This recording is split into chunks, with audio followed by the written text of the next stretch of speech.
Chapter 10:10. Fei Shou City in the south of Lingzhou was the northwest terminus of the Liang transport, while Xiangfan in Qingzhou was at the center of the empire's supply line. Thus, if the imperial court wanted to accurately grasp Beiliang's weakness, they had to have the cooperation of the king of Jing and Zhao Sun. Currently, Tantanon, who was the left assistant of the secretariat, was very satisfied with Xiangfan's actions.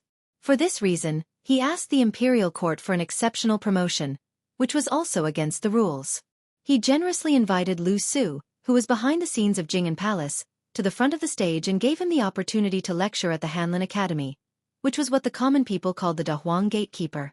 He also specially allowed him to not go to the capital to take up a post. Previously, Beiliang's Chen Shiliang had temporarily stayed in Fei Shou City. He had stalled for a full 10 days with the imperial court's deputy minister of grain transport, Gu Deshang. He had used all his tricks, but he could not make the deputy minister relent at all. At dawn, a simple carriage entered Fei Shou City from the north gate and stopped at Shanhai Pier in the south of the city. 3 men of different ages walked down from the carriage. 2 of them were young men of similar age, and one of them was a thin old man in a green robe. The 3 of them stood on the deserted pier that did not have many grain ships in sight. The short young man had a cold blade at his waist. He kicked a wooden stake that was holding the ship and glanced at the temporary residence of the deputy minister of grain transport. He said unhappily to the gray-haired young man beside him, "Gu Deshang and his father, Gu Ling, are known as the Great and Small Gu Pixiu of the river." Back then, Gu Ling recognized the master of the ceremony directorate as his adoptive father. The father and son were able to hold the post of grain transport minister one after another. It is said that the money they earned was enough to fill a granary. However, Gu Deshang is greedy. Now that the imperial court has old man Huan personally watching his money bag, no matter how bold he is, he would not dare to take a single copper coin from Beiliang. In my opinion, this is a dead end. Why don't we just kill the one surnamed Gu? In the future, whenever a transport minister comes, we'll kill them all. We'll kill them until no one from Liang dares to provoke us. When the time comes, our Beiliang can strut around and privately sell our grain. The grain transport from Fei Shou City to Xiangfan City consists of 16 canals of various sizes and no less than 50 granaries. There are bound to be places that dare to do business with Beiliang. Even if we take a step back, if we really can't do it, we'll just rob them. Mount Qingliang has raised so many dogs of the Jianghu. Unfortunately, the incognito king of Beiliang and the master craftsman of the Mahist sect, Yang Guangdou, did not agree with him at all. They only strolled along the limestone floor of Shanhai Pier and walked towards the transport minister's residence not far away. The official residence had been built for quite some time and was rarely repaired. Compared to the prefectural governor's residence in the city, it appeared even more dilapidated. It was no wonder that the father and son of the Gu family did not put up a front. If they really overstepped their authority, they would be accused by the imperial censor of colluding with Beiliang to fill their own pockets. That would be a death sentence for them. Even if they had the support of a high-ranking eunuch in the capital, it would be useless. Whoever interceded in this matter would be courting death. The transport minister's residence was surrounded by a fence.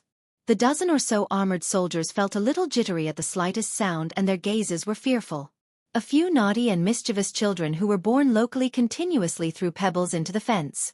None of the armored soldiers dared to make a sound.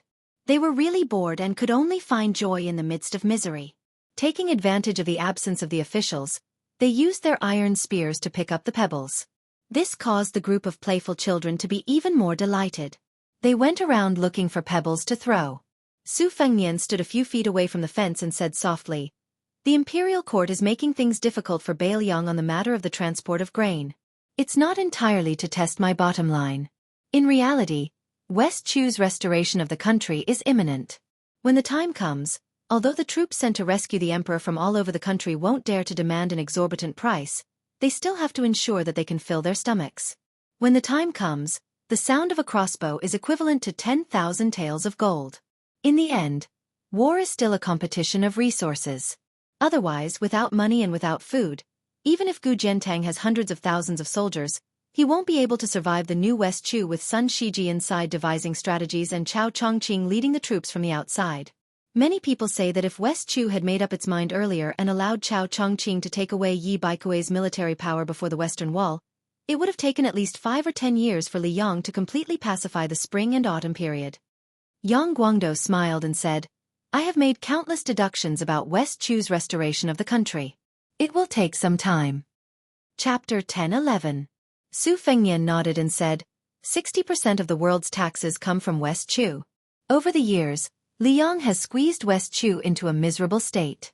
No matter how rich a place is, it can't afford to kill the goose that lays the golden eggs. However, Yuan Benshi and Bai Yan have always wanted to force West Chu to rebel. Gu Jiantang and Gu Lu have also dreamed of fighting West Chu. In times of peace and prosperity, civil officials enjoy prosperity, while military generals can only live off their savings. Therefore, the emperor of the Zhao family quickly found something for important officials like Zhao Yuling and Yin Maochun to do, either to evaluate officials or to preside over imperial examinations, so that when the time comes, they won't have too much energy and can only be used as a hindrance. Over the years, the imperial court has deliberately weakened the military defense around West Chu. On one hand, it wants to make West Chu feel that there is hope for the restoration of the state. On the other hand, it wants to be more sinister. Among the vassal kings, not to mention the prince of Jiaodong Zhao Sui, the prince of Huainan Zhao Ying and the king of Jing and Zhao Hang, they are all relatively weak vassal kings. However, they still have at least 4,000 to 5,000 elite soldiers in their hands. Sending them to quell the rebellion is an overt plot by the imperial court. They have no choice but to obediently go to West Chu's border and wipe out all the elite soldiers. This kind of sinister move to weaken the vassal kings is definitely Yuan Benshi's idea. When the West Chu matter is over, the Prince of Guangling, Zhao Yi, will have a direct confrontation with West Chu. After this battle, most of the fat that he has painstakingly cultivated will be cut off. If he is unlucky, not a single soldier will be left behind. Even I feel pain for him. Liaodong's Zhao Sui has been suppressed by Gu Jiantang to the point that he can't breathe, so only Yan Qi's Zhao Bing and I are still unrestrained. However, Bei Mang is very considerate and has a tacit understanding with Liang. He will immediately fight to the death with Beiliang. You fight your West Chu, I fight my Beiliang. Everyone is doing their own thing. I even suspect that Yuan Benshi and the imperial decree of peace are in cahoots. In the end, only Zhao Zhu's father, the great vassal king, can still be free and unfettered. Yang Guangdou smiled gently and said, Nailan Yuxi's ability to avoid disaster is the second in the world. No one can claim to be the first. Su Fengnian muttered to himself, the battle between Liang and West Chu will definitely be fought before us and Bei Mang. Even if the Zhao clan is fully aware that Bei Mang has no time to take care of the Eastern Front, they will not let Gu Jiantang participate in it. With great difficulty, they manage to get rid of Su Shao. They can't raise another Su Shao. It's not that civil officials can't be given titles or rewards, but military generals mostly need to have their own troops. If nothing goes wrong, it should be Lu Baijie and Lu Shengxiang. One of them will be in charge of the Ministry of War, while the other will go to the south. However, Lu Baijie is just the newly appointed Minister of War, so the possibility is small. As long as Lu Shengxiang can obtain military merits, he can return to the capital next year to contend with Lu Baijie, so that the Ministry of War will not become the only Ministry of War under Tongshi Sword Immortal. If Lu Shengxiang takes the lead, a few old bastards like Ngua's General Yang Shenxing will definitely take advantage of the opportunity to get a share of the action. However, whether it's Lu Shengxiang or Yang Shenxing, these old generals, they are all far inferior to Chao Chongqing. Lu Shengxiang is still fine, he's not bad at commanding troops, but he is bound to be restrained in all aspects. In the early stages, the only ones who can fight to the death in a disadvantageous situation are probably the troops of Prince Guangling, Zhao Yi. In my opinion, this battle is not likely to be fought. Perhaps Chao Chongqing will be unstoppable all the way to Great and City. Yang Guangdou frowned. After West Chu takes the advantage, they will go up north? Not to mention Chao Chongqing, even if Bei Mang dares to place the final battle outside of Great and City, their chances of victory are not high. Su Fengnian smiled and said, I'm just speaking casually. Yang Guangdou laughed and said, if that's really the case, it will be a great thing for Bei Mang. Perhaps Bei Mang will suddenly have an idea and decisively give up on the Western Front and turn to attack the Eastern Front. Together with West Chu, they will attack Great and City from the north and south. That will be wonderful. Didn't Gu Jiantang always feel that he lost to the general because of the timing? Now, he has a chance to prove himself. For so many years, he's been building the Eastern Front. He's got both manpower and money. He can get whatever he wants from the imperial court.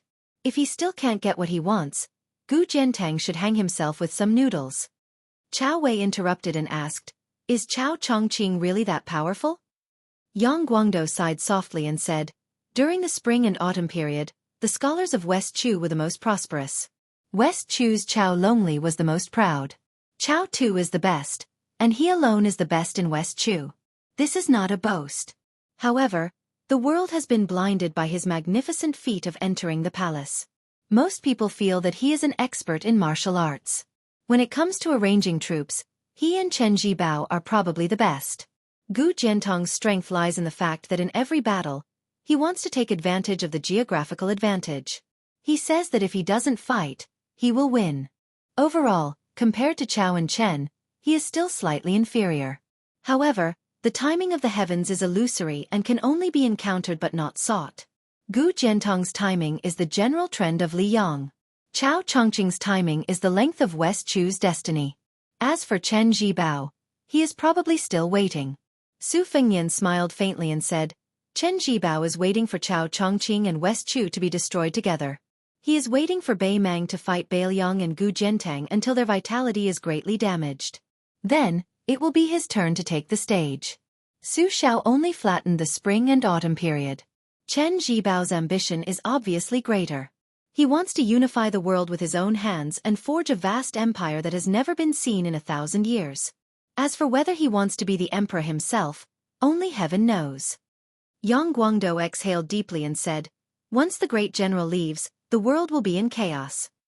Chao Wei clicked his tongue and said, "In any case, I definitely won't fight Chen Zhibao face to face."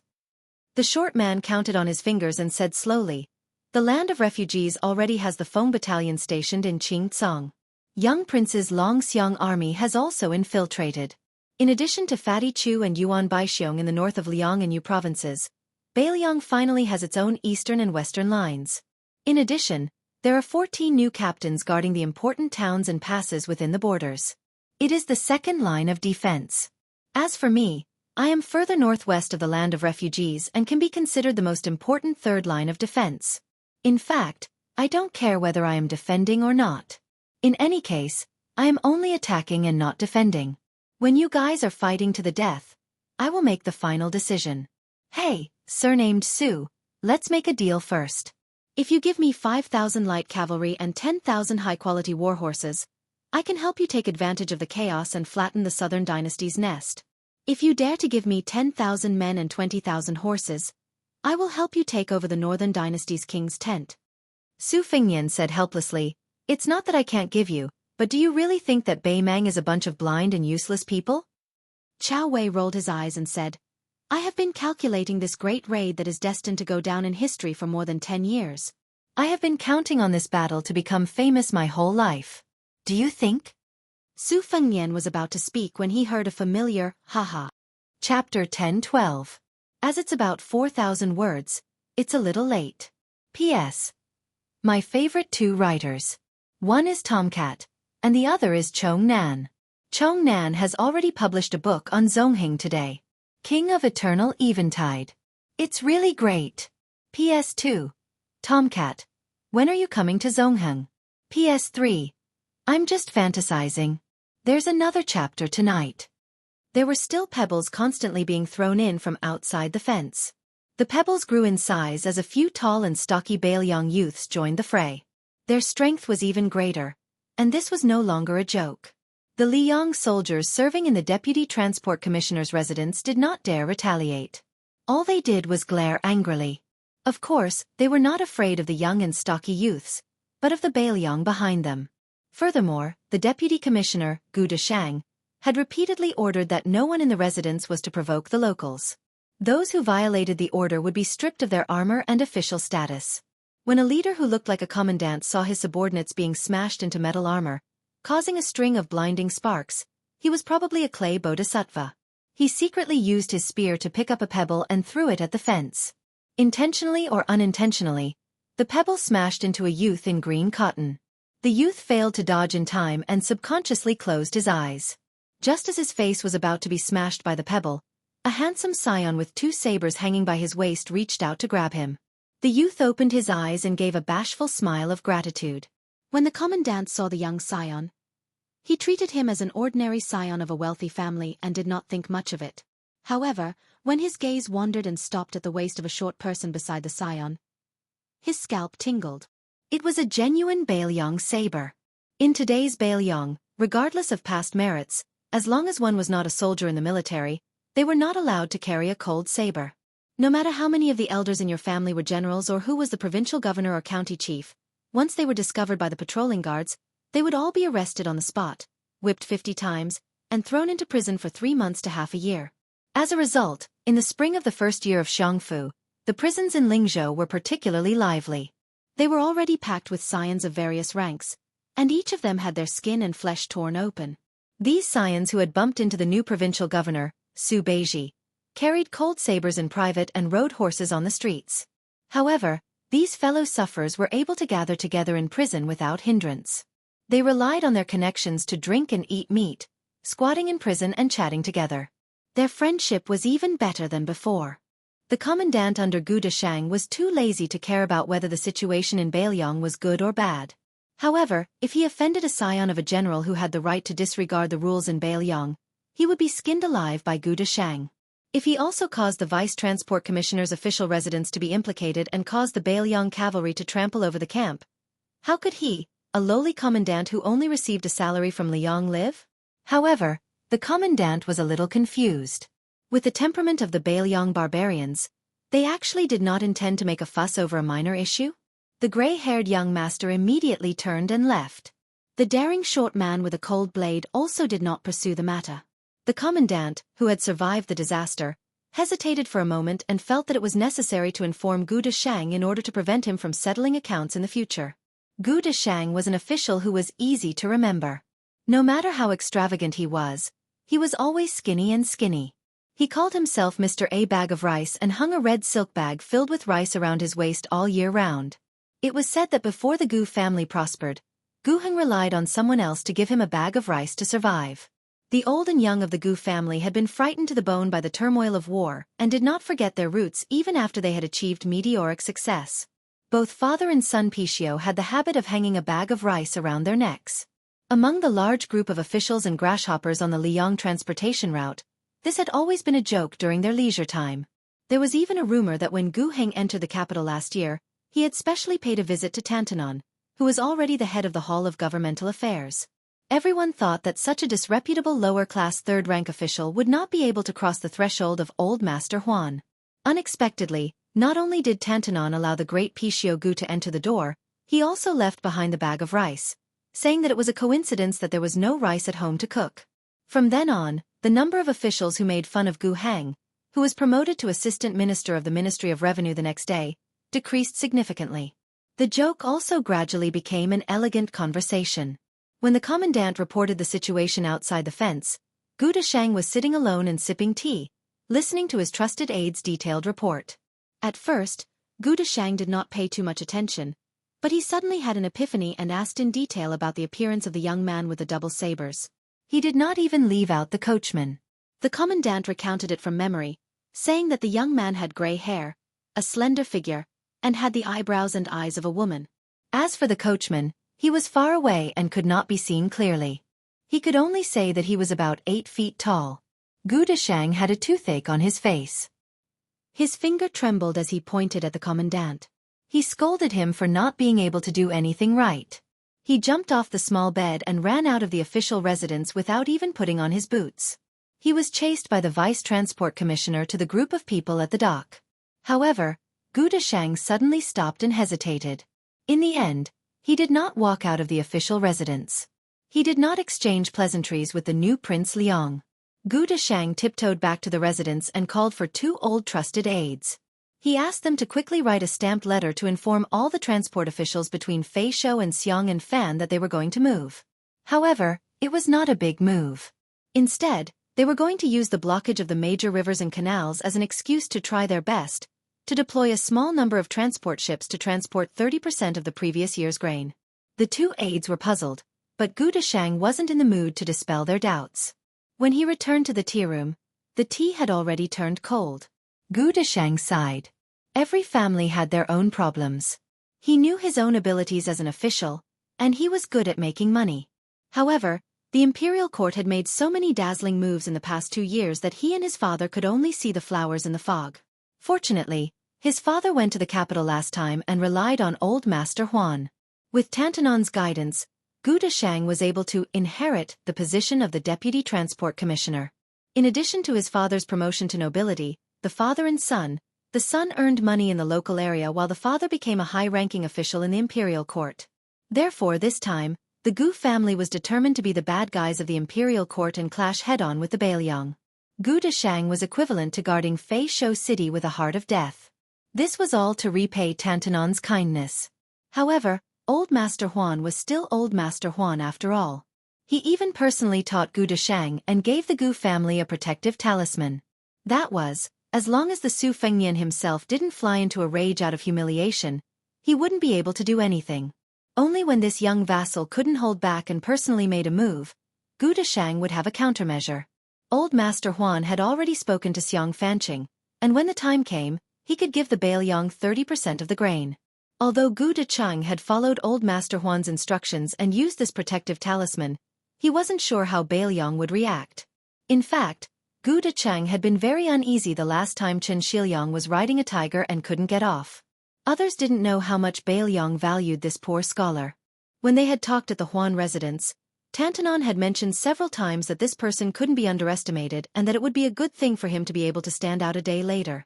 Gu Deshang, who wasn't very old, thought of the difficult days he had spent in Fat Longevity City for the past half a year.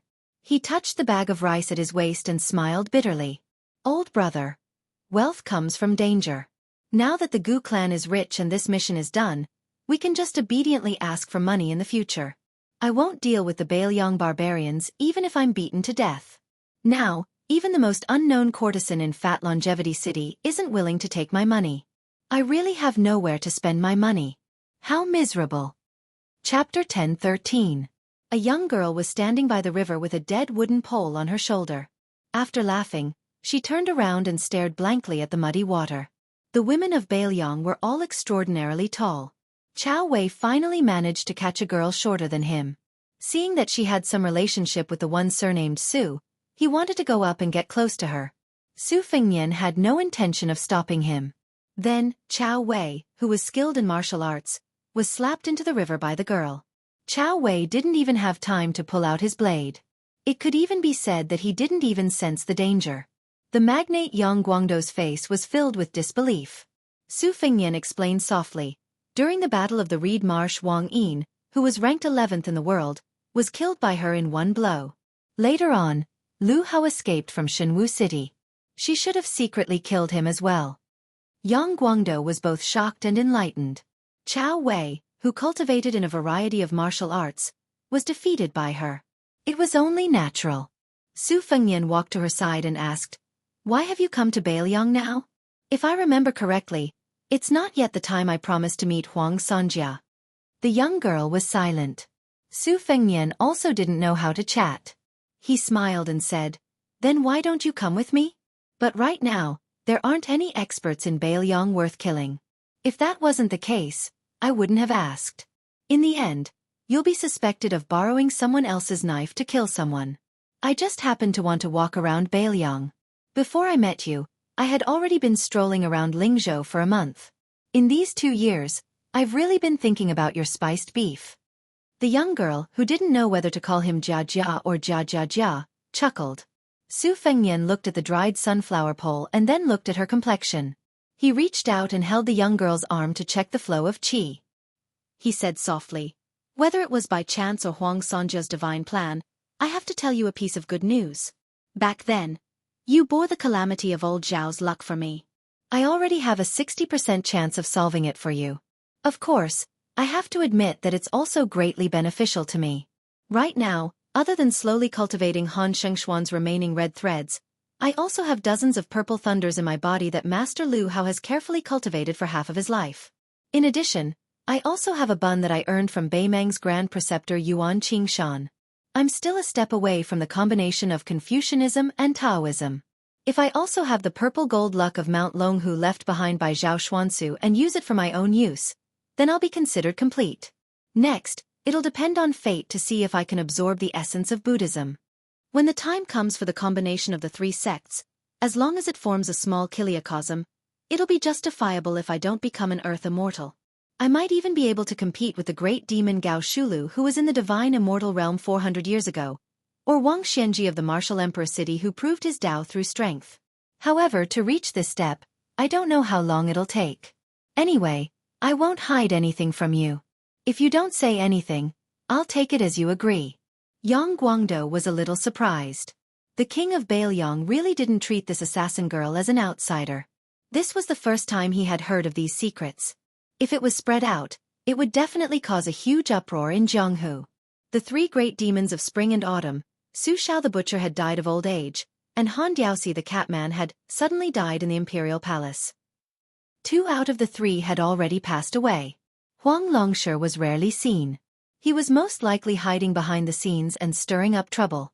Could it be that the young king beside him wanted to become the king of Bailiang who held power in his hands, and also wanted to become the great demon who could single-handedly silence the entire Jianghu after Han Diaoxi?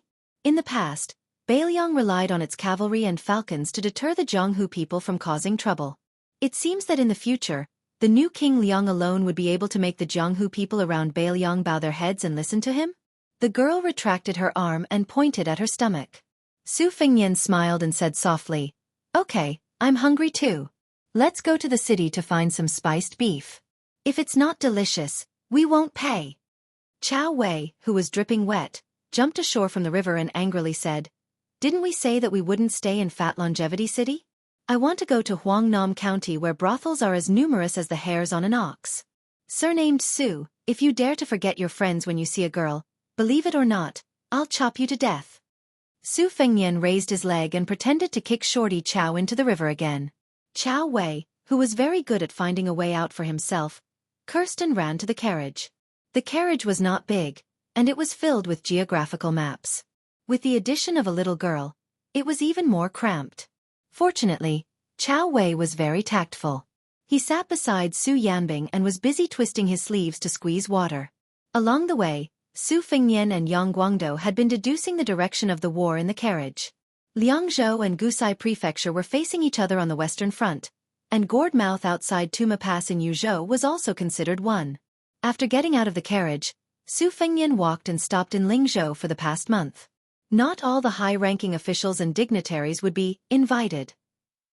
According to Su Beiji's 19 levels of classification of officials, Su Fengnian had meticulously written an official evaluation of Bailiang that was still considered rough for the time being. It only focused on merit and did not pay attention to learning, reputation, and family background. Su Fengnian only secretly met the officials who were honored with this evaluation. On this trip, he met 7 or 8 people, and half of them were hopeful and half were disappointed. The officialdom of different sizes was like a sieve that every household had. Whoever held it in his hands, this person's taste was destined to determine the specific selection method. The emperor of the Zhao family was selected under the management of Zhang Julu and Zhao Yuling. In the hands of Su Fengnian, it was the selection of Bailiang. Compared to the Liang imperial court, it was less calm and composed and more utilitarian. In the hands of Su Beiji, it was the selection of Lingzhou and so on and so forth. In the end, those who could stand out and sit on the fishing platform steadily would not be idiots. Once Su Fengnian finished visiting Lingzhou, he would go to Yuzhou. If Liangzhou was the eldest legitimate son of Bailiang and the rich Lingzhou was the son of a concubine raised by his stepmother, then Yuzhou, which had less military power than Liangzhou and was poorer than Lingzhou, would be in an awkward position. However, Yuzhou was the real focus of Su Fengnian's secret trip this time. In fact, Yuzhou had the biggest grudge against him, the king of Bailiang. Especially after Su Fengnian accepted the title of the pillar of the state, he did not reject the imperial edict like he did when he rejected Su Zhao's posthumous title. There were a lot of military officials in Yuzhou who tried their best to jump around. They vaguely resonated with the general families in Lingzhou, who were imprisoned in Lingzhou. When Su Fengnian was a general in Lingzhou, for the first time, he did not start a massacre. He was quite amiable with everyone. Many people felt that he had a woman's heart. This time, when he went to Yuzhou, which was controlled by Yan Wenluan, Su Fengnian felt that it was time to chop off some heads. If you want to play with him you can, but you have to play with your life. The female assassin suddenly asked, "Do you know a person called Zhao Zhu?" Su Fengnian stilled. "Of course, I am very familiar with him. This guy is the heir of the king of Yen, and likes to use other people's heads to build statues. Not long ago, I met him on the Spring God Lake." The little girl holding the sunflower pole with both hands casually said, "There is also a person surnamed Nalan. I have seen them all."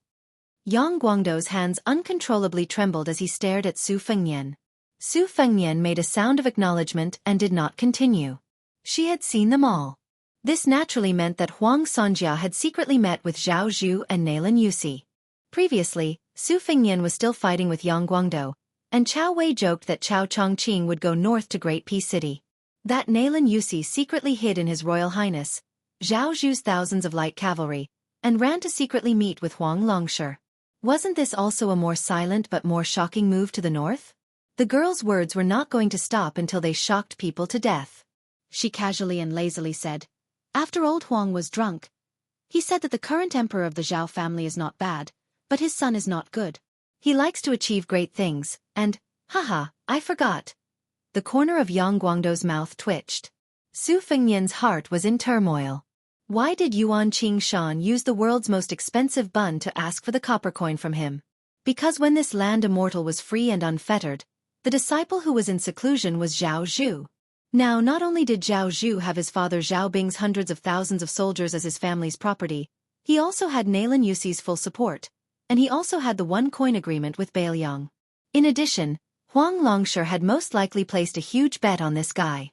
Su Fengnian smiled and said, "Nalan Yusi has painstakingly managed the Yen Qi Taoism, and has already given Zhao Zhu the geographical and human conditions. He has been waiting for the right time. Now, it is finally the right time." Su Fengnian immediately asked and answered himself, "But will Yuan Benshi wait for death? Impossible." Chapter 10:14. The carriage casually strolled around Feisho South City. It was not difficult to find a beef shop. Chao Wei did not know why this girl looked so sloppy. Later, he caught a glimpse of her eating beef and casually wiped her greasy hands on her body. Seeing this, Chao Wei could not help but roll his eyes. The man surnamed Su did not let Chao Wei misjudge him. He did not hide his preference for women over friends. He even personally went to the silk shop to buy some bright clothes for the girl. Not only that, when he saw the girl staring at a pile of colorful rouge boxes, he took out a lot of money. This made Chao Wei somewhat unable to bear it. He thought to himself, "You are a guy whose words and actions are related to the rise and fall of Northern Liang. How can you have the leisure to accompany a girl to eat, drink, and play?" The horse carriage exited the city through the north gate of Feisho without stopping and rushed to the next resting place, Huangnan County. They arrived at the location of the Northern Liang Granary in the dusk. The newly appointed county governor Kai Junchen had just moved into the mansion that Song Yan used to live in. Suddenly, he moved from a place of refugees to the flourishing Huangnan County city. Su Fengnian reckoned that this guy had yet to fully recover from his shock. Once he heard that the king of Northern Liang had graced him with his presence, there was a gust of wind under his feet and he looked as if he could not wait to use both his hands and legs. Naturally, Su Fengnian did not have to wait outside the door. Not long after he entered the mansion, he saw Kai Junchen and Yu Ruru running over together. Kai Junchen's swordsmanship was average, but at least he had some foundation in martial arts. It was a pity that the former queen of Qingcong City was out of breath when she stopped running. Her cheeks flushed red. Su Fengnian waved his hand to dismiss her and Kai Junchen from the ceremony of kowtowing. They walked into the depths of the mansion together. He glanced at the brand-new fourth-rank civil official patch on Kai Junchen's body and joked, "County Governor Kai, I heard from the people in the city that you, Lord Kai, would not take off your official robe even when you sleep." Kai Junchen bowed and said with a bright smile, "I'm not trying to flatter your highness. It's indeed more comfortable. Wearing that thing in Qingcong City is just to satisfy my craving. I'm just afraid that I won't know where my head is the next day and I won't be able to sleep well. Now it's very different. The official Yunk official Mensi, this lowly servant's ancestors have gone back for more than 10 or 20 generations. There were some who were officials, but they were only the size of sesame seeds. This lowly servant can be considered to have brought honor to my ancestors. When this lowly servant returns to Huangnan County, this lowly servant will be thinking of revising the genealogy. When the time comes, This lowly servant would be so bold as to earnestly request Prince to not be stingy with his brush and ink and help this lowly servant write some desktop essays. Su Fengnian nodded and said, "This is a small matter. As long as you can control the 4 Huang families in Huangnam County and don't make Huangnam County a mess, I'll definitely help with the genealogy. As for the title of Queen Yu, I'll also bestow upon you." Hearing the mischievous title of Queen, Yu Ruru, who was already the wife of the county chief, smiled sweetly. Perhaps it was because the environment could really nurture a person. Her fox charm and charm were still there. The word fox had to be changed to the word bright. She felt like she was in a windowless house. After opening the windows, she naturally felt more spacious. Kai Junchen, who had been twirling the official patch with 2 fingers, was overjoyed when he heard this. He rubbed his hands vigorously. Then he heard the king of Bailiang, who had come to deliver the good news, say, "I'll be a good person to the end. I don't mind telling you something. Not to mention the scholars becoming officials, the scholars forming associations, and the establishment of academies, Huangnam County is one of the best places in Feng Shui. When the time comes, keep an eye on it. I'll give you full authority to do whatever you want. Remember, don't let a happy occasion turn into a disaster. The antiques, calligraphy, and paintings that you stole from Qingcang City to Huangnam County, there are a total of 46 pieces. I'll pretend that I didn't see a single one of them. You can take advantage of the situation and use them as a favor to the scholars. In the future, when they become officials, no matter which province they settle down in, you can try to win them over. Today's small matter of 1 tael of silver will cost 1 tael of gold by then." Kai Junchen stammered and didn't dare to speak. However, Yu Ruru didn't show her usual timidity. She smiled and said, "Rest assured, Your Highness. I've made a rough calculation. If these items were sold cheaply, they would be worth 200,000 taels of silver. The county chief's office wouldn't lose a single copper coin. They would definitely spend all of it on managing the people of Huangnam County. It's a pity that my husband is unfamiliar with this place and can't sell them at a fair price. Otherwise..." Su Fengnian pointed at Kai Junchen and smiled as he lectured. "Lord Kai, Queen Yu knows how to conduct herself much better than you. It's a waste of talent to only let her be in charge of internal affairs. I'll nag one more time. You can only put half of your heart at ease. I'll inform the heads of the Wang family of water classics, Wang Shihua, and the Wang family of Su of Gojoseon, Wang Zhenlu. They're both elegant and famous scholars. With them making a good start, there's no need to worry about not being able to sell them at a high price. The other half of your heart is still in suspense. Even with me pulling strings, it's normal for Huang Nanxi and the Wang family to look down on you. It would be strange if they looked up to you. The human relationships that you learned in Qingcang City won't work here. Lord Kai, you have to be aware that you've learned it all over again. Lastly, don't think that I'm here to force you to sell everything you have to make a loss. In the business of making money, the advantage is that the trickle is long. As long as you can secure the position of Huangnam County's county chief, 200,000 taels of silver? Huangnam County's county magistrate might not even look up to a county chief. In fact, I'm well aware that you, Kai Junchen, want to give the assets that you've worked so hard to move from Qingcang City to the administrator. As for how much to give, you can decide for yourselves. Don't worry about anything. The Li family and I aren't as bad as the outside world thinks. If you give Li Gongda money, he'll dare to accept it, but he won't dare to accept it and not do anything. With the help of this old Huang Nan, you'll be able to do things much more easily in Huangnam County." Surprisingly, Kai Junchen didn't have the face to express his gratitude. He just grunted heavily. Su Fengnian didn't stay long in the mansion. He left after eating. Kai Junchen walked him to the door and watched the young king of Bailiang board the carriage. Looking at the direction the horse was heading, it should be going to Wang Shihua's mansion. Zhou Junchen didn't directly enter the mansion. Instead, he sat down on the steps at the door.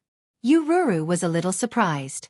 After sitting down, she tugged at her skirt and asked in a low voice, "What's wrong?" "It's not like you." Kai Junchen rubbed his cheeks and sighed. He said softly, "Husband has spent his life in the land of refugees. After becoming the emperor, he wore the dragon robe. Actually, I'm just a layman in the real world of officialdom. But even if I haven't eaten dog meat, I've seen dog paddle. At the very least, I've heard dog bark, right? Tell me, where do you think an official should be?" Aren't the people below trying their best to figure out the intentions of their superiors?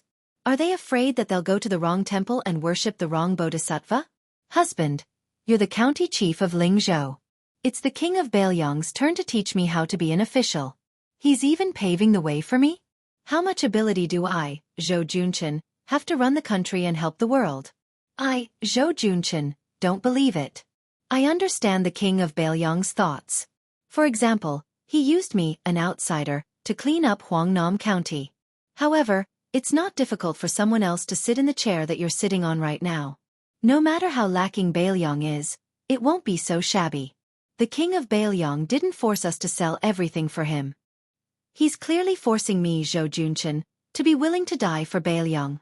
Yu Ruru smiled. Husband, you're not willing.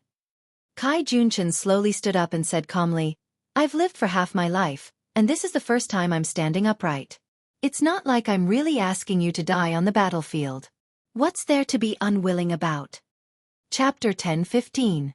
Yu Ruru arched her eyebrows and asked charmingly, If that person takes a fancy to a withered woman like me, will you send me back this time? Kai Junchen looked straight at her, his eyes firm.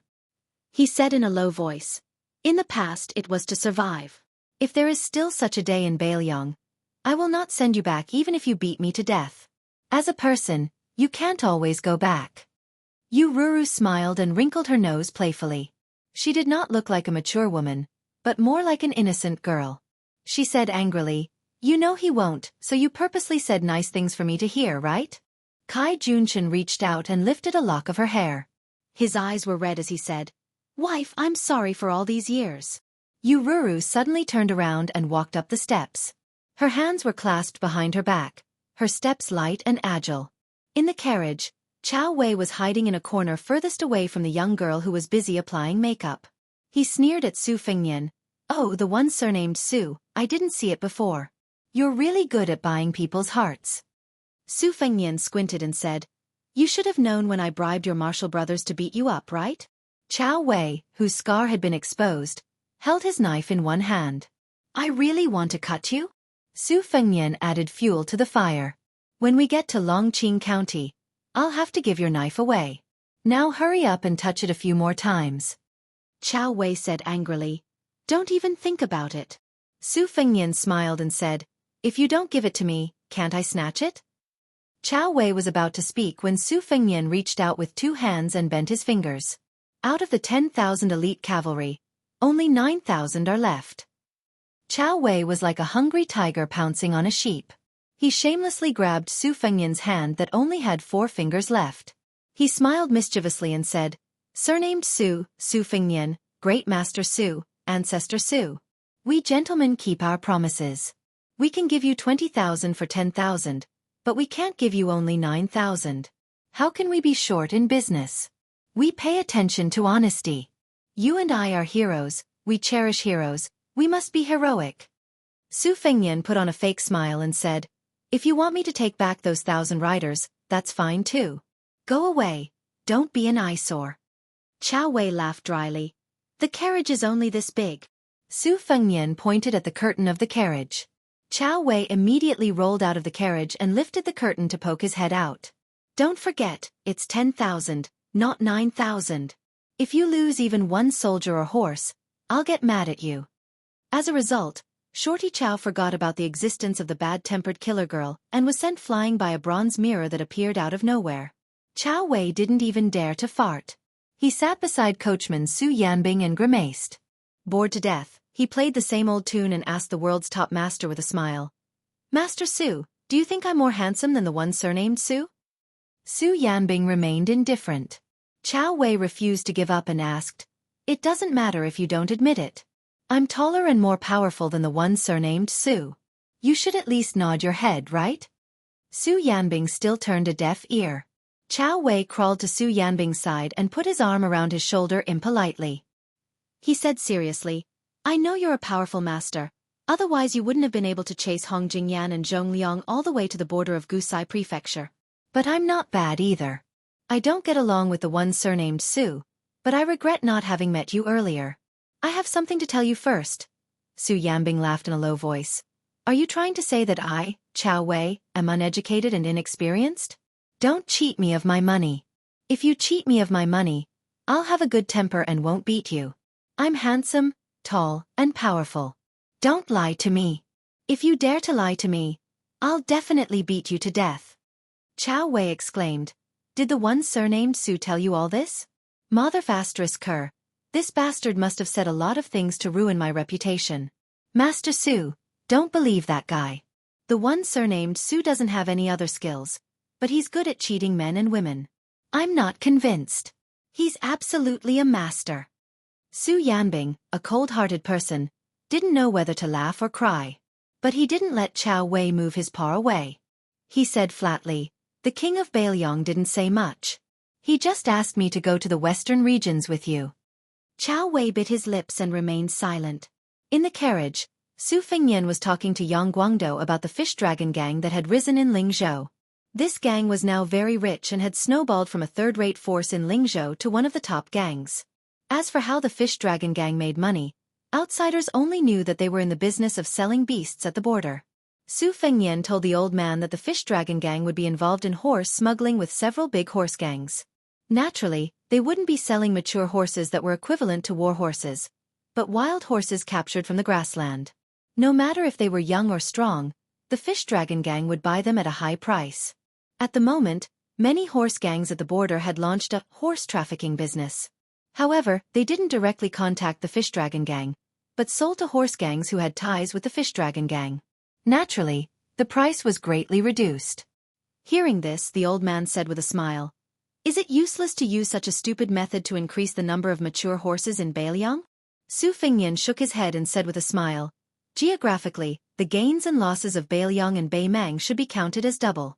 These ownerless wild horses are more or less the same. If the number is doubled, it can't be underestimated. Besides, Su Xiao told me a long time ago that running a household is nothing more than 3 years for the new and 3 years for the old, and 3 years for mending. Mending is the most important thing to test the skills of the head of the household. Now, Bailiang needs me to take care of a lot of things. I only have one goal. As long as I can turn money into the fighting power of Bailiang, I will do it even if it's just a copper coin. As long as it doesn't affect the important business, I will do it. Yang Guangdou sighed and said, It's Bailiang's fortune that your highness has this kind of heart. Su Fengyan suddenly saw that the chuckling girl had put on some makeup and put 2 hairpins on her head. After putting down the bronze mirror, she sat upright and still and gave him a smile that she probably thought was a woman's flirtatious. Yang Guangdou was shocked. He swallowed and couldn't bear to look at that face. He quickly turned his head and picked up a book. The old man thought that it was really difficult for this little girl. This must be more difficult than assassinating a celestial phenomenon master. Su Fengyan's willpower had been honed by the girl who put half a caddy of rouge on her face. He still had a smile on his face. He bent down and forced the girl's purposefully raised orchid fingers back. Then, he used his fingers to gently scrape off some of the overly thick rouge. Chow Wei lifted the curtain at this time and saw the charming face that was always stiff. Chow Wei was scared out of his wits. He made a gesture of poking his eyes and whispered, Damn it, each one is more ruthless than the other. Su Fengyan asked softly, Where's the big cat that likes to eat bamboo? The girl lowered her eyes and said, It's dead. Su Fengyan helped her fix the 2 hairpins that were originally crooked. He rubbed her head and said, Then I'll ask someone to find you another one from the western Shu bamboo forest. The girl who once pierced Wang Mingyin's chest with a hand knife and kicked Lu Haosher's head with her feet for fun, sniffled and shook her head. The old man tactfully left the carriage and sat beside Su Yanbing with Chow Wei. Shorty Chow gloated and said, Uncle Yang, you were also driven out? Ha ha ha. He laughed 3 times. This time, Chow Wei learned his lesson and jumped out of the carriage. As expected, a slender arm directly penetrated the wall of the carriage. If Chow Wei didn't escape, his heart would be cut. Chapter 10:16. Su Fengyan entered the Wang family's mansion in the middle of the night. It was an eye-opener for him. The Prince of Water Jing of the 4 major counties of Huangnan was overshadowed by Prince Longyi. However, the mansion's scholarly atmosphere was strong but not greasy. The carved railings and painted rafters were very exquisite. Even the servant girls in the mansion seemed to have a more scholarly air than other manors. They were delicate and pretty, and their light makeup was pleasant. Wang Shihua opened the E-gate and personally led the way. This family head was not only the lifelong enemy of the administrator, but also a close friend of the left chancellor of the Imperial College, Yao Baifeng. Su Fengnian had always had a good impression of him. This was due to the Wudong sect leader, Wang Zhongluo, who had once given Wang Shihua a fortune-telling prophecy. His evaluation of Wang Shihua was extremely high. Now, Wang Gongcao's adopted son, Jiao Wui, had entered the Lingzhou general's mansion and entered the ranks of the 14 military officers with real power. This had greatly boosted the reputation of the Wang family, who was both civil and military. If it weren't for Li Gongda's outstanding son on the battlefield at the border, the Wang family might really have been overtaken by Longyi's Wang family. Wang Shihua had 4 wives and concubines, but his children were clearly too feminine. His only son, Wang Yunshu, wasn't at home tonight. He wasn't indulging in drunken stupor like he used to, but he was formally enlisting in the army. After spring this year, his good brother was almost nowhere to be found among his friends in Huangnam County. Because they didn't discuss any important military matters, the host and guest got along harmoniously. Although Wang Yunshu, the bootlicker, wasn't present, Wang Shihua's daughter had taken a quick look around. As for who was the one who got a feast for the eyes, it was hard to say. In any case, Chao Wei sat boldly beside Su Fengnian. He straightened his back and held the hilt of his saber. He wished he could use his eyes to slice off a few pieces of flesh from those young women. Unfortunately, none of these good-looking women took him seriously. Their misty eyes were all fixed on the young king of Bailiang. Presumably, Wang Yunshu and his son were chatting at home and had talked a lot about Su Fengnian, the newly appointed pillar of the state. This made Chao Wei so angry that smoke was coming out of his 7 orifices. He deliberately coughed a few times, but he didn't attract much attention. In addition, Su Fengnian didn't formally introduce him. Chao Wei finally broke the pot and smashed it. As long as Su Fengnian opened his mouth, Chao Wei would either snort coldly or make a funny face. Finally, Chao Wei's youngest daughter was amused. Hiding behind her 2 older sisters, she laughed and held her stomach. Chao Wei, who was half dead, immediately regained his energy. It was like he had taken a jar of aphrodisiac that was sold at a low price at a roadside stall. Wang Shihua was very experienced. In fact, he didn't need Su Fengnian to introduce him to know that this unimpressive short man with a saber was not simple. Otherwise, who would dare to openly sit on the same level as the king of Bailiang and even dare to undermine him? In the vast Bailiang, the provincial governor Su Beiji could be considered one, and the crossbowman Li Hanlin could only be considered half of one. However, their Wang family was one of the top scholarly families in Bailiang. Everyone in the house had high aspirations. Moreover, Wang Shihua, who was praised by Yao Baifeng as one of the top 3 scholars of the Book of Changes, was not so low as to use his own daughter to climb up the social ladder. Of course, within the social ladder, Su Fengnian was an exception. Wang Shihua respected this young ruler of Bailiang from the bottom of his heart. If a daughter was chosen, it wouldn't be like sending charcoal in a snowy weather for the Wang family, but it would definitely be a good thing. As for the short man with the saber, if a daughter was chosen, Wang Shihua would be happy to see it happen. Since Su Fengnian was a little tipsy, he was in high spirits. Wang Shihua didn't dare to get carried away and only asked his innocent daughter to serve him tea and wine. Su Fengnian mentioned to Wang Gongchao that Kai Junchen had some antique calligraphy and paintings in his possession and wanted to sell them in the near future. Wang Shihua understood what he meant and nodded lightly. He even laughed and said that there were quite a few priceless calligraphy and paintings in his residence, and that Su Fengnian had stamped the word forgery on them at the most eye-catching places. Su Fengnian felt a little embarrassed for the first time. When he was young and frivolous, the Wutongin residence used to have several precious private seals, one of which had the word forgery engraved on it. Back then, the Wang family's treasured calligraphy and paintings were all in excellent condition, but none of them could escape the clutches of His Royal Highness. Su Fengnian had long been influenced by Li Yishan's knowledge and achievements, so he had put in a lot of effort in appraising calligraphy and paintings. His eyesight was amazingly accurate, and those forgeries were, without exception, genuine. From this, one could see that Su Fengnian's rebellious nature in the past. However, due to a freak combination of factors, no matter how much the scholars of the Central Plains hated Bailiang, as long as there was a calligraphy or painting with the word forgery in their residence, it was a wonderful thing that could guarantee a stable harvest and at the same time show off to others. Before Su Fengnian left the residence, Wang Shihua gave him a piece of calligraphy. It was personally written during the awakening of hibernation. It could be considered an incomplete copy of the Wang family's teachings on water. The three bosom friends, the three strangers. Those who are better than themselves, those who are more interesting can be bosom friends. Those who have different aspirations, those who are emotionless, those who bear grudges but forget kindness, are either enemies or strangers. This was slightly different from the complete Wang family's teachings. For example, there was a lack of outspoken people among bosom friends, and a lack of virtuous people among strangers. This was probably the original insight that Wang Shihua had gained after devoting himself to studying and studying for many years.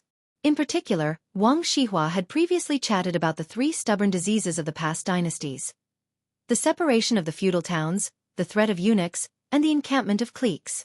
Su Fengnian used to have a lot of prejudice against scholars, but after several trips, his prejudice had gradually improved. Tonight, he had an open conversation with Wang Shihua, which allowed Su Fengnian to reflect on himself a little. After leaving the residence, Chao Wei saw the young female killer strolling around the carriage in boredom. She did not follow them into the residence earlier, but now she was walking around with that funny dry pole. Chao Wei was now really afraid of this extremely eccentric girl. In Yang Guangdou's words, this was called, "Evil people will be dealt with by evil people."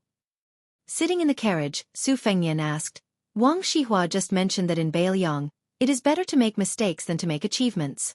What do you think, Elder Yang?" Yang Guangdou patted his sleeves and smiled. "If I had said this 3 months ago, it would have been easy to say. There are as many bailiffs and officials as there are hairs on an ox. Many of them do nothing, and few of them can do real work. They are replaced by scholars, which is the general trend of Bailiang." Wang Gongcao's original intention was just to worry that the situation in Bailiang would be unstable. But since the land of refugees is going to be a new Liuzhou, this idea makes sense. Could it be that Gong Chao has also found some clues? Trees die, people live. Since it was not easy to get rid of Song Yan, but he still could not become the governor of Huangnam County, then he might as well run to Liuzhou to find an opportunity. Besides, Wang Gongchao is not a pedantic scholar. If he goes to Liuzhou, it will be a good thing for both himself and Bailiang. If the officials who make mistakes in Bailiang, Dao, and Old Three Provinces are all thrown to Liuzhou, there will be Wang Shihua, who is skilled in governance and has an excellent reputation to appease the people. Everyone will give him face. With the young prince's 30,000 Long Xiang army holding the fort, perhaps Wang Shihua really can become the next governor of Liuzhou. Chapter 1017. Su Fengnian smiled and nodded.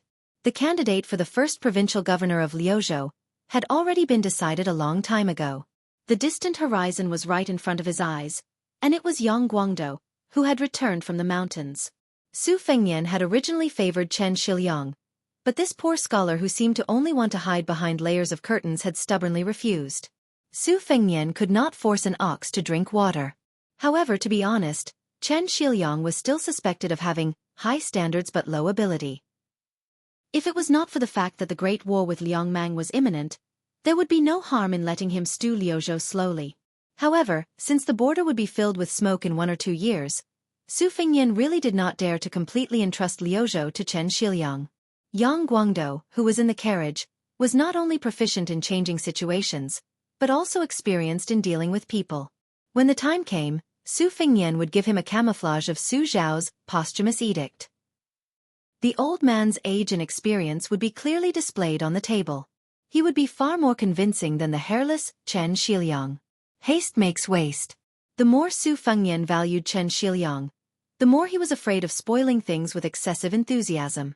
This young scholar was not only a talent that he had personally abducted from Gongnam-do to Bailiang, but he was also the backbone of the second generation of Bailiang strategists, whom his master, Li Yishan, thought highly of.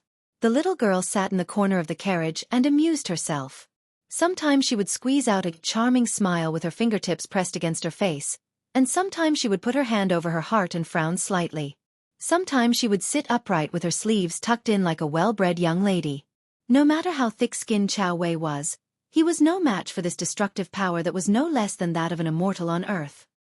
He silently left the warm carriage and sat beside Su Yambing, sighing and complaining that he should not have left this place. If he had known earlier, he would have stayed at the back of Mount Qingliang. That way, he could have avoided a few blows. Su Fengnian looked at the Hehe girl imitating the various postures of the women on the streets and did not comment. His gaze was warm. Even the old man Yang Guangdou could not fathom the interaction between this man and woman. Whether it was His Royal Highness in the past or the King of Bailiang now, no matter what the rumors outside of Mount Qingliang were, Yang Guangdou knew that as long as someone did not enter his eyes, he was actually very cold and heartless.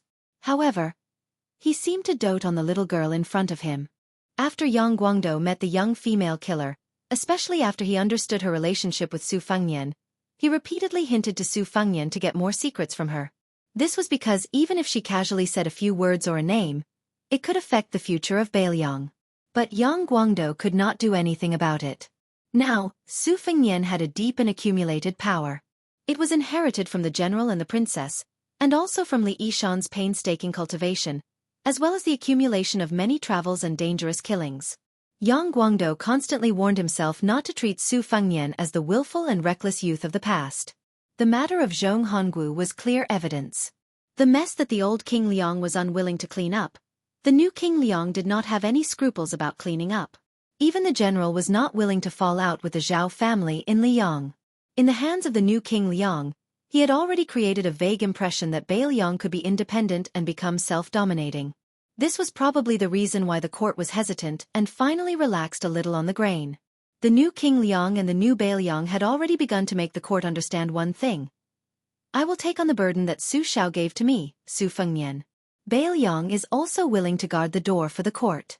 This is the bottom line. If you continue to nausea and test us again, you must first consider the price you will have to pay. Bailiang deployed troops on the Eastern Front and refused to withdraw the imperial edict. The court seemed to fly into a rage out of humiliation and immediately returned the favor. But at the same time, they had no choice but to give him the title of Pillar of State and open up the grain transport as compensation. During this period, if Su Fengnian was impulsive and refused the Pillar of State again, the court would probably rather rot in the granaries of Xiongfan than send a grain to Feishou City. They might even use thunderous means to block the courier routes into Liang from the neighboring provinces. These were all schemes that required both sides to carefully weigh the pros and cons. In the future, there would only be more such back and forth. The little girl suddenly said, "Over the years, old Huang has taken me to more than 100 places. He said that they were all farmland where he had planted crops. Some of them were abandoned, some of them were still lacking, and some of them did not have a good harvest. But in the end, there was still a harvest." Su Fengnian laughed and said, "My master and Chu Lushan both regard Huang Longshi as the greatest and most formidable spy in spring and autumn. Whoever can take over his entire spy system will have the upper hand. But we don't know how he manages it. How he chooses the rice seedlings, how he draws water for irrigation, how he pays attention to the growth, how he harvests the autumn rice. No one knows how Huang Longshi does it." The little girl said very seriously, "Freeloading, drinking, chatting, cursing, lying, and leaving. Changing to another place and doing it again." Yang Guangdou sighed and held his forehead. It was an extremely difficult matter. The biggest secret in spring and autumn was so carelessly brushed aside by the little girl's 12 words of mantra. The little girl tilted her head and asked, "You didn't ask me where those 100 places were, and who were those people?" Su Fengnian shook his head and laughed. "Bailiang can't even take care of itself. It doesn't have the energy nor the ability to fight for supremacy in the world." The little girl snorted. "Even if you ask me, I can't remember many." Yang Guangdou felt that it was really torturous to interact with these two. He somewhat understood Chao Wei's gloomy mood. Su Fengnian reached out with both hands and playfully stretched the little girl's slightly round face. The little girl was not angry and said indistinctly, "I don't understand what you're saying about Confucianism, Buddhism, and Taoism. But old Huang said that you have a medicinal primer on you." Su Fengnian thought and said, "I know. Huang Longshi should be talking about the bowl of blood that the dragon tree monk gave me to drink. But I couldn't feel it in these 2 years, so I didn't think much of it." The little girl tried to think and then said, 400 years ago, there was a Gao Shulu, the one you mentioned a while ago. I just remembered. Old Huang mentioned him. He said that this person was half dead and half alive. He was in a certain place in Great Peace City and was a life-saving talisman of the Zhao family. Originally, he was used to suppress Wang Xianji. Tiger Dragon Mountain seems to... I forgot about this matter. Su Fengnian took back his hand and then bent his finger to tap her forehead. It's Dragon Tiger Mountain. The little girl made a sound of acknowledgement. Su Fengnian leaned shoulder to shoulder with her against the wall of the carriage and said softly, "Other people might not understand why Huang Longsha is overturning the rivers and seas, but I can understand a little.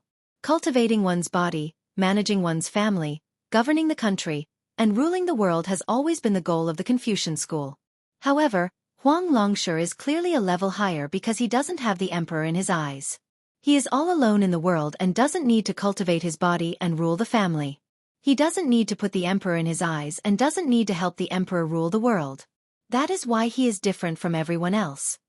He probably just wants a peaceful world that none of us can see or even think about."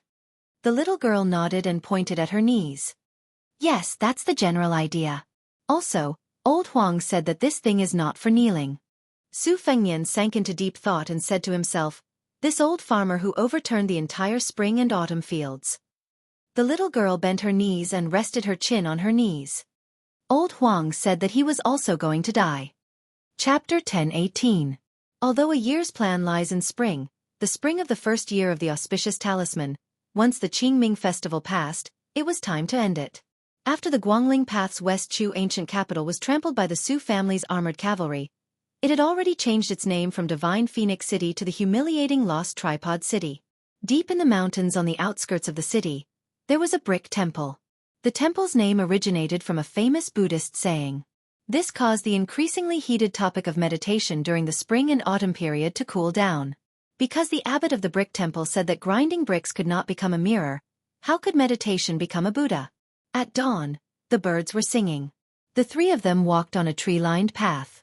The old man was very old, with white hair and snow-white eyebrows.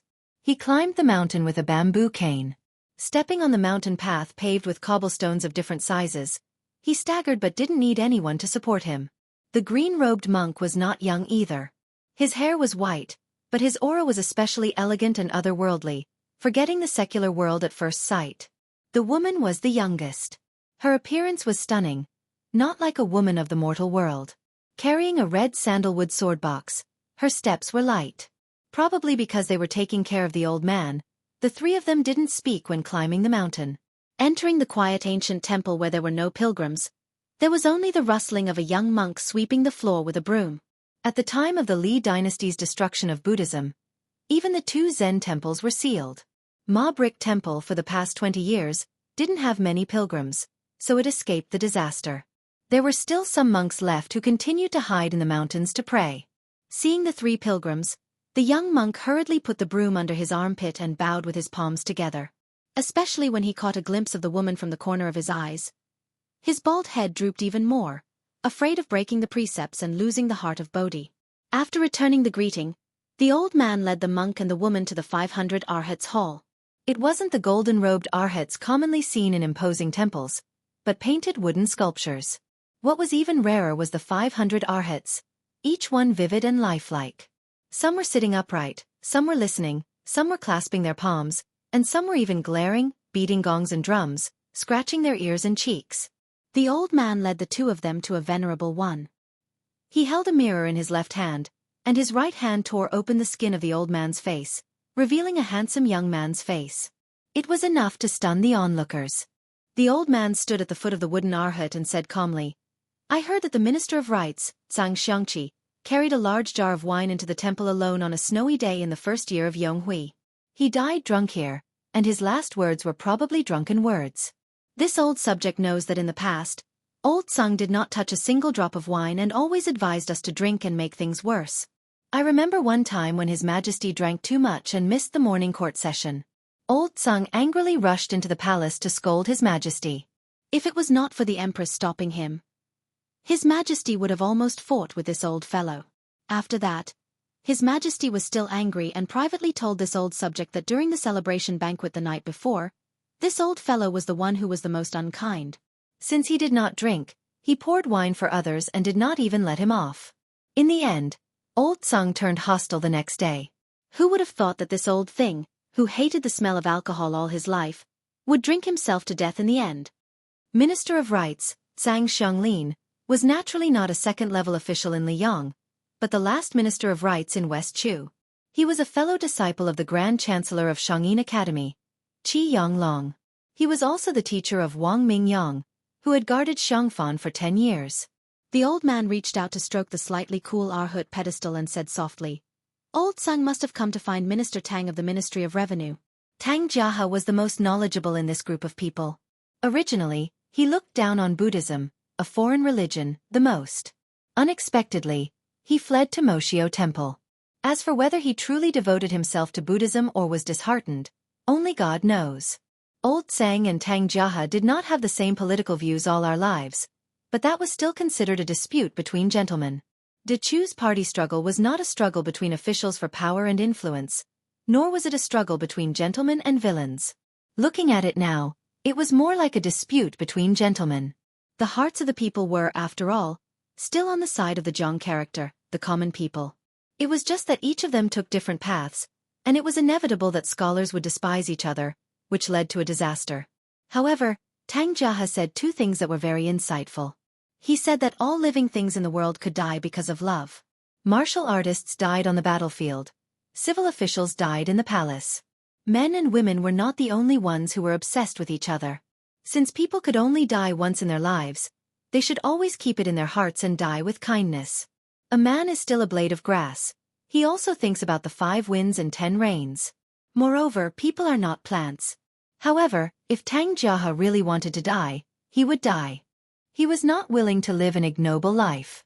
But in the end, this Minister Tang, who had once lost to our side, Chao Tuxiu, 16 games in a row, also went back on his word.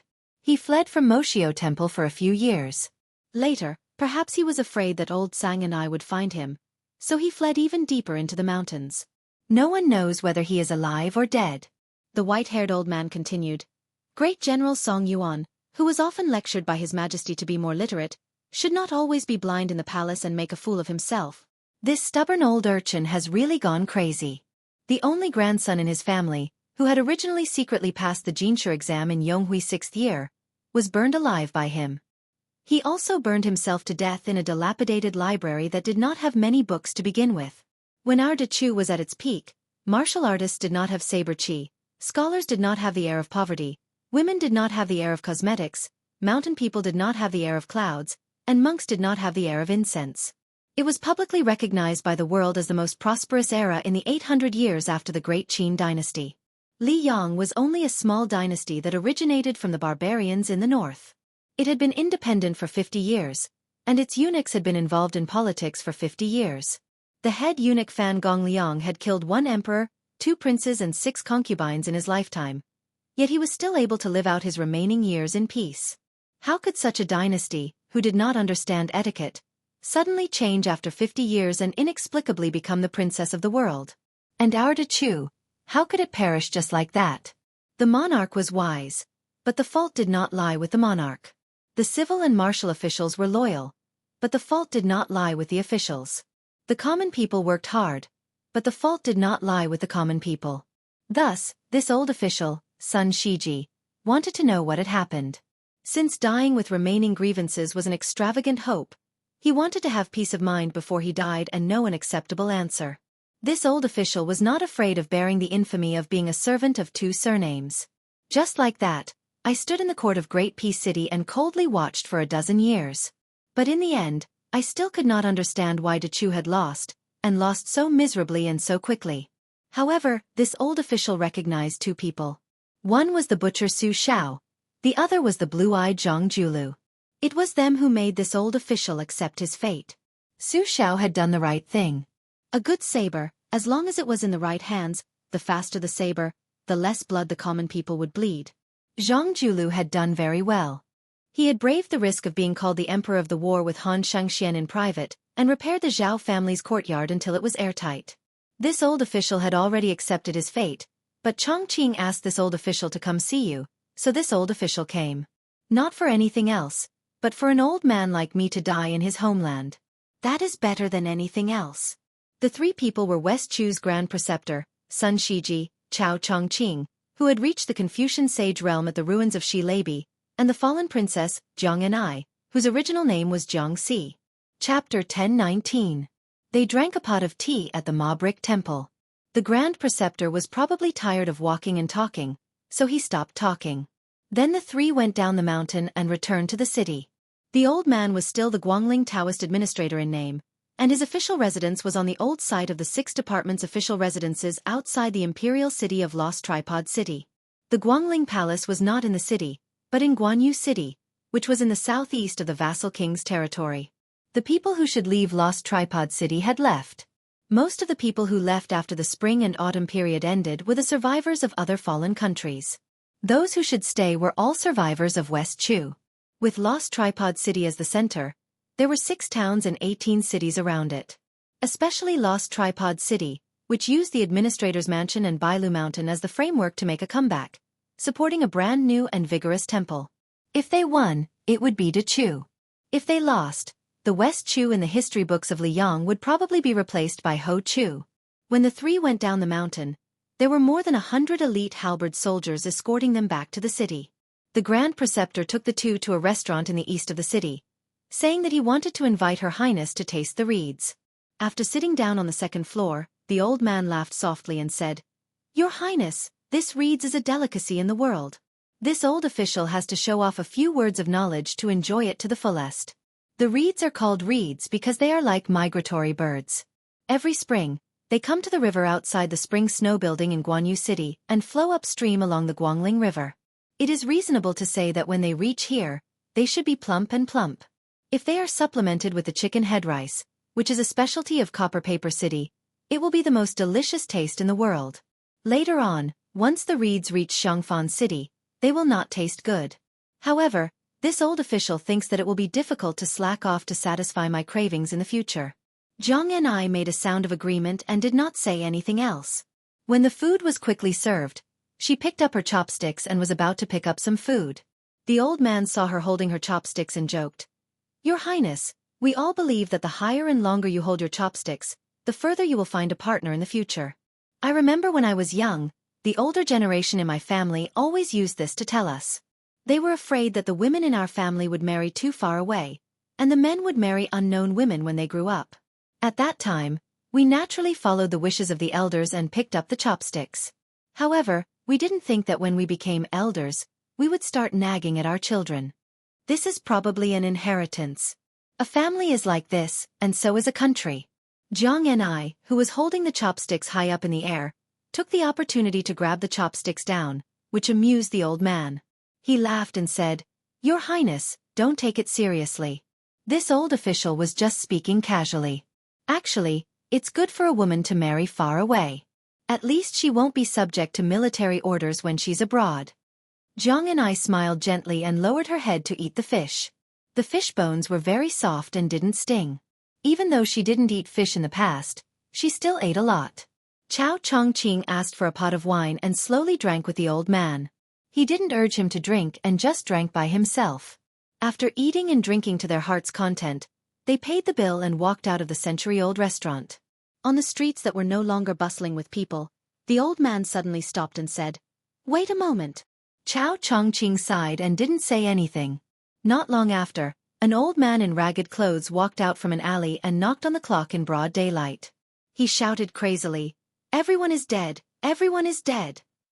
Open your eyes and look, there is no one alive in De Chu." The old man walked on the street and knocked on the clock while shouting. However, the passers-by on the street were obviously used to it and didn't even bother to laugh at him. They all turned a blind eye. The disheveled night watchman walked in front of the three people. When he saw them, he was stunned for a moment. He pointed the night watchman at Sun Shiji and laughed hoarsely, "Dead man." He then pointed at Chao Chongqing and chuckled, "Half-dead man not far from death." When he saw Zhang and I with the sword box on his back, the old crazy man's eyes were blank and then he started to cry. "Alive? How is there a living person? Go, hurry up and leave." The night watchman saw that the woman was unmoved and paused. He turned and ran away, continuing to knock on the clock and shout. Sun Shiji looked at the night watchman's back and said calmly, "Zhang Shuilang, once in charge of the Chongwen courtyard in De Chu, in charge of the 100 scholars of the 3 courtyards and the 600 editors of the Pavilion of Secrets. He went crazy just like that. The Liang Imperial Court and Prince Guangling Zhao purposely didn't kill this old crazy man because they wanted all the foreigners in this city to see a joke."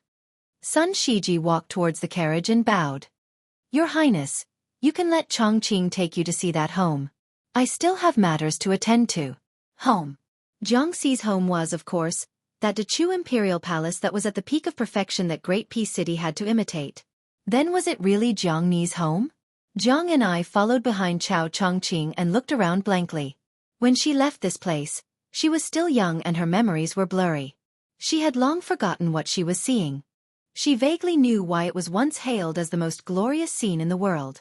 When the men and women in the palace saw them, they were filled with respect and hope.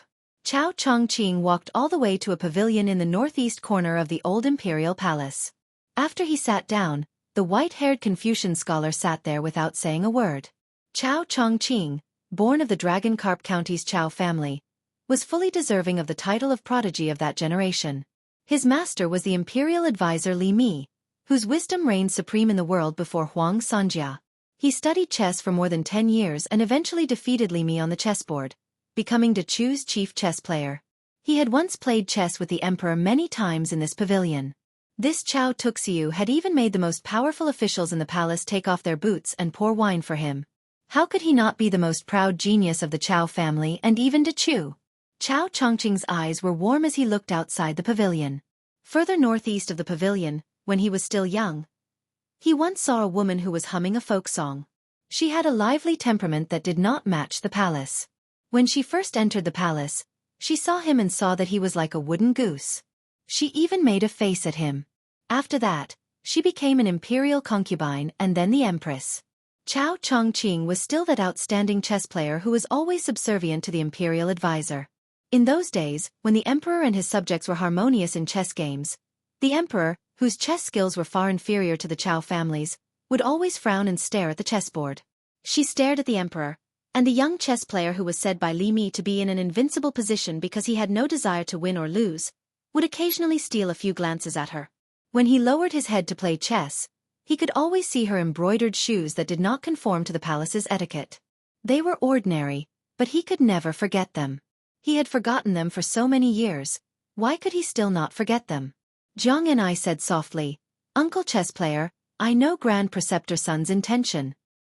He wants me to be a good princess, and I will do it." Chao Chongqing came back to his senses. He laughed softly and said, "Your Highness the Princess, don't mind this old man's nagging. Fighting for the country is a man's business. A woman should just look at the country." Jiang and I smiled knowingly, but then she was deeply worried. The secret letter said that the ceremony directorate head eunuch Song Tonglu Shifu, an old Diao temple disciple, was escorting a coffin to the south. It was clearly the Gao Shulu mentioned by Huang Longshi, who was specially used to deal with you, Uncle Chess Player. Under the celestial beings, all are ordinary people, not immortals. Under the way of heaven, all are small daras, not big daras. But this big devil head, after all, has the legendary realm that is one level higher than the immortals on earth. Chao Chongqing smiled and said, "It's all right. The courage of an ignorant man. This subject is not bad." Jiang and I wanted to say something but hesitated. Chao Chongqing said softly, "Princess, there is no harm in taking a look around. This subject will sit here for a while." Jiang and I nodded and left with the box on her back. Chao Chongqing sat alone in the pavilion and closed his eyes. A moment later, Chao Guanzi, who had a one-stone astrological phenomenon, seemed to have gone back in time. When he opened his eyes, he was no longer the martial art master who could pass through the Liang Imperial Palace like walking through the corridors. He was no longer the mad scholar who could display the ultimate bravery of a martial art master to the fullest. He had only become the young but high-spirited chess player. He had a smile on his face, his two fingers pressed together as if he was holding a chess piece. On the empty stone table, the chess pieces flew down like they were flying. West Chu had black clothes, unparalleled scholars. Chapter 1020. The chapter is nearly 7,000 words long. This is the only chapter I'm uploading today. The next chapter will be the last chapter of the third volume, He Xin Liang. The title of the fourth volume is still The Established, Together Vying for the Throne. There was no public declaration of war that stirred up the world, and no mobilization of troops by the monarch himself. The assistant minister of the Ministry of War, Lu Shengxiang's departure from the capital was strangely quiet. As he passed through the entire south of the capital, not a single local official saw Assistant Minister Lu's face. However, everyone was well aware that this did not mean that Lu Shengxiang's departure from the capital was a defeat in the court. Lu Shengxiang had first lost to Liu Baijia, who had also been an assistant minister, and lost the fight for the position of Minister of War. However, immediately after, he received an imperial edict to control the 3 provinces and 16 military towns south of the capital. Even in Gua's great general Yang Shenxing, a group of veteran generals with meritorious service, had to be controlled by him. Lu Shengxiang's cavalry was no more than 300 riders. In this half-open, half-hidden expedition to the south, the court had temporarily not mobilized a single soldier of the capital's military strength. As for West Chu's eagerness to make a move, it seemed that they were still observing from the sidelines. Lu Shengxiang, dressed in civilian clothes, led his personal guards to rest at Yulu Pass, but did not enter the city. Instead, he temporarily set up a large military camp outside the pass. When the captains of Yulu Pass heard the news and hurried over, if nothing unexpected happened, the assistant minister, who was about to temporarily receive the rank of great general according to Liang's laws, received them in the rough and crude camp. There was no fine wine or fine food. No singing or dancing. Minister Lu used simple tea and plain food to send them off. However, this gave the captains a reassurance. Who didn't know that Lu Shengxiang, who came from the Guangling Spring Snow Building, was a smiling tiger.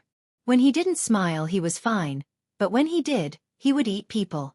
Yulu Pass was located at the intersection of Pingfan, Guangling and Huainan roads in Jingji. Although the captains of Yulu Pass had a higher rank and salary than ordinary Liang military officials, they used to be directly under the jurisdiction of Gu Lu of the Ministry of War. However, now that Gu Lu was in a precarious situation and only existed in name, Yulu Pass was like a guy who had lost his mother's milk. On the other hand, Lu Shengxiang had Guangling roads, his maternal family, to rely on. Secondly, he was a popular nobleman in the imperial court who no one dared to touch. Moreover, Lu Shengxiang did not rely on his family's meritorious service to enter the central government of the empire. More than that, he relied on his own outstanding military achievements during the spring and autumn period. Therefore, no matter how much courage Yulu Pass had, they would not dare to put on airs in front of Assistant Minister Lu. Lu Shengxiang personally saw the captains out of the military camp. Together with a young military general, whom he regarded as his trusted aide, he stood in the empty space outside the camp.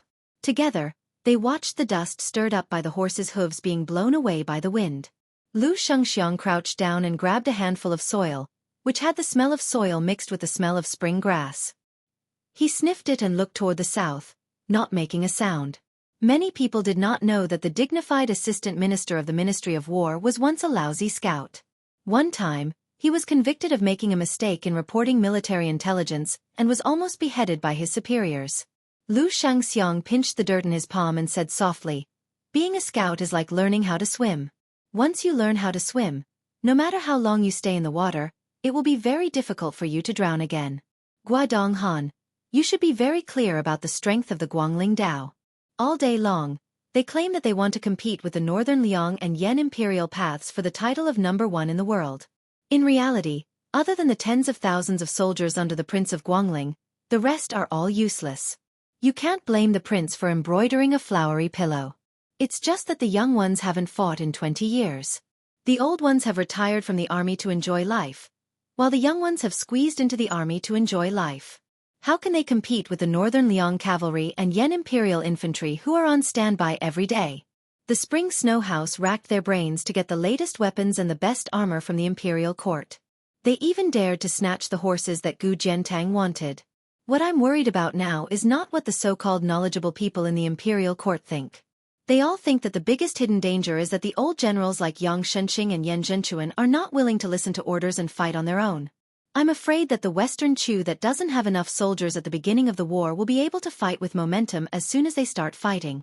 Like a rolling snowball, they will be able to wipe out the elite soldiers of the Guangling Dao. They will have weapons, armor, and even the morale of the army. In a place like the Guangling Dao, the remnants of Western Chu have occupied all the land and resources. From the end of last year to the spring of this year, the Ministry of War and the Imperial Court kept sending news of the sudden deaths of military officers and lieutenants. Without exception, these people were the thorns that the Imperial Court planted in the Guangling Dao. In the end, they all died mysteriously. Some were strangled to death by their concubines in bed, Some were poisoned to death by their maidservants when they were drinking, some were stabbed to death by their aides when they were discussing matters, some were hacked to death while patrolling the camp. Even Grandfather Huan, who had always been kind to Gu Lu, was furious.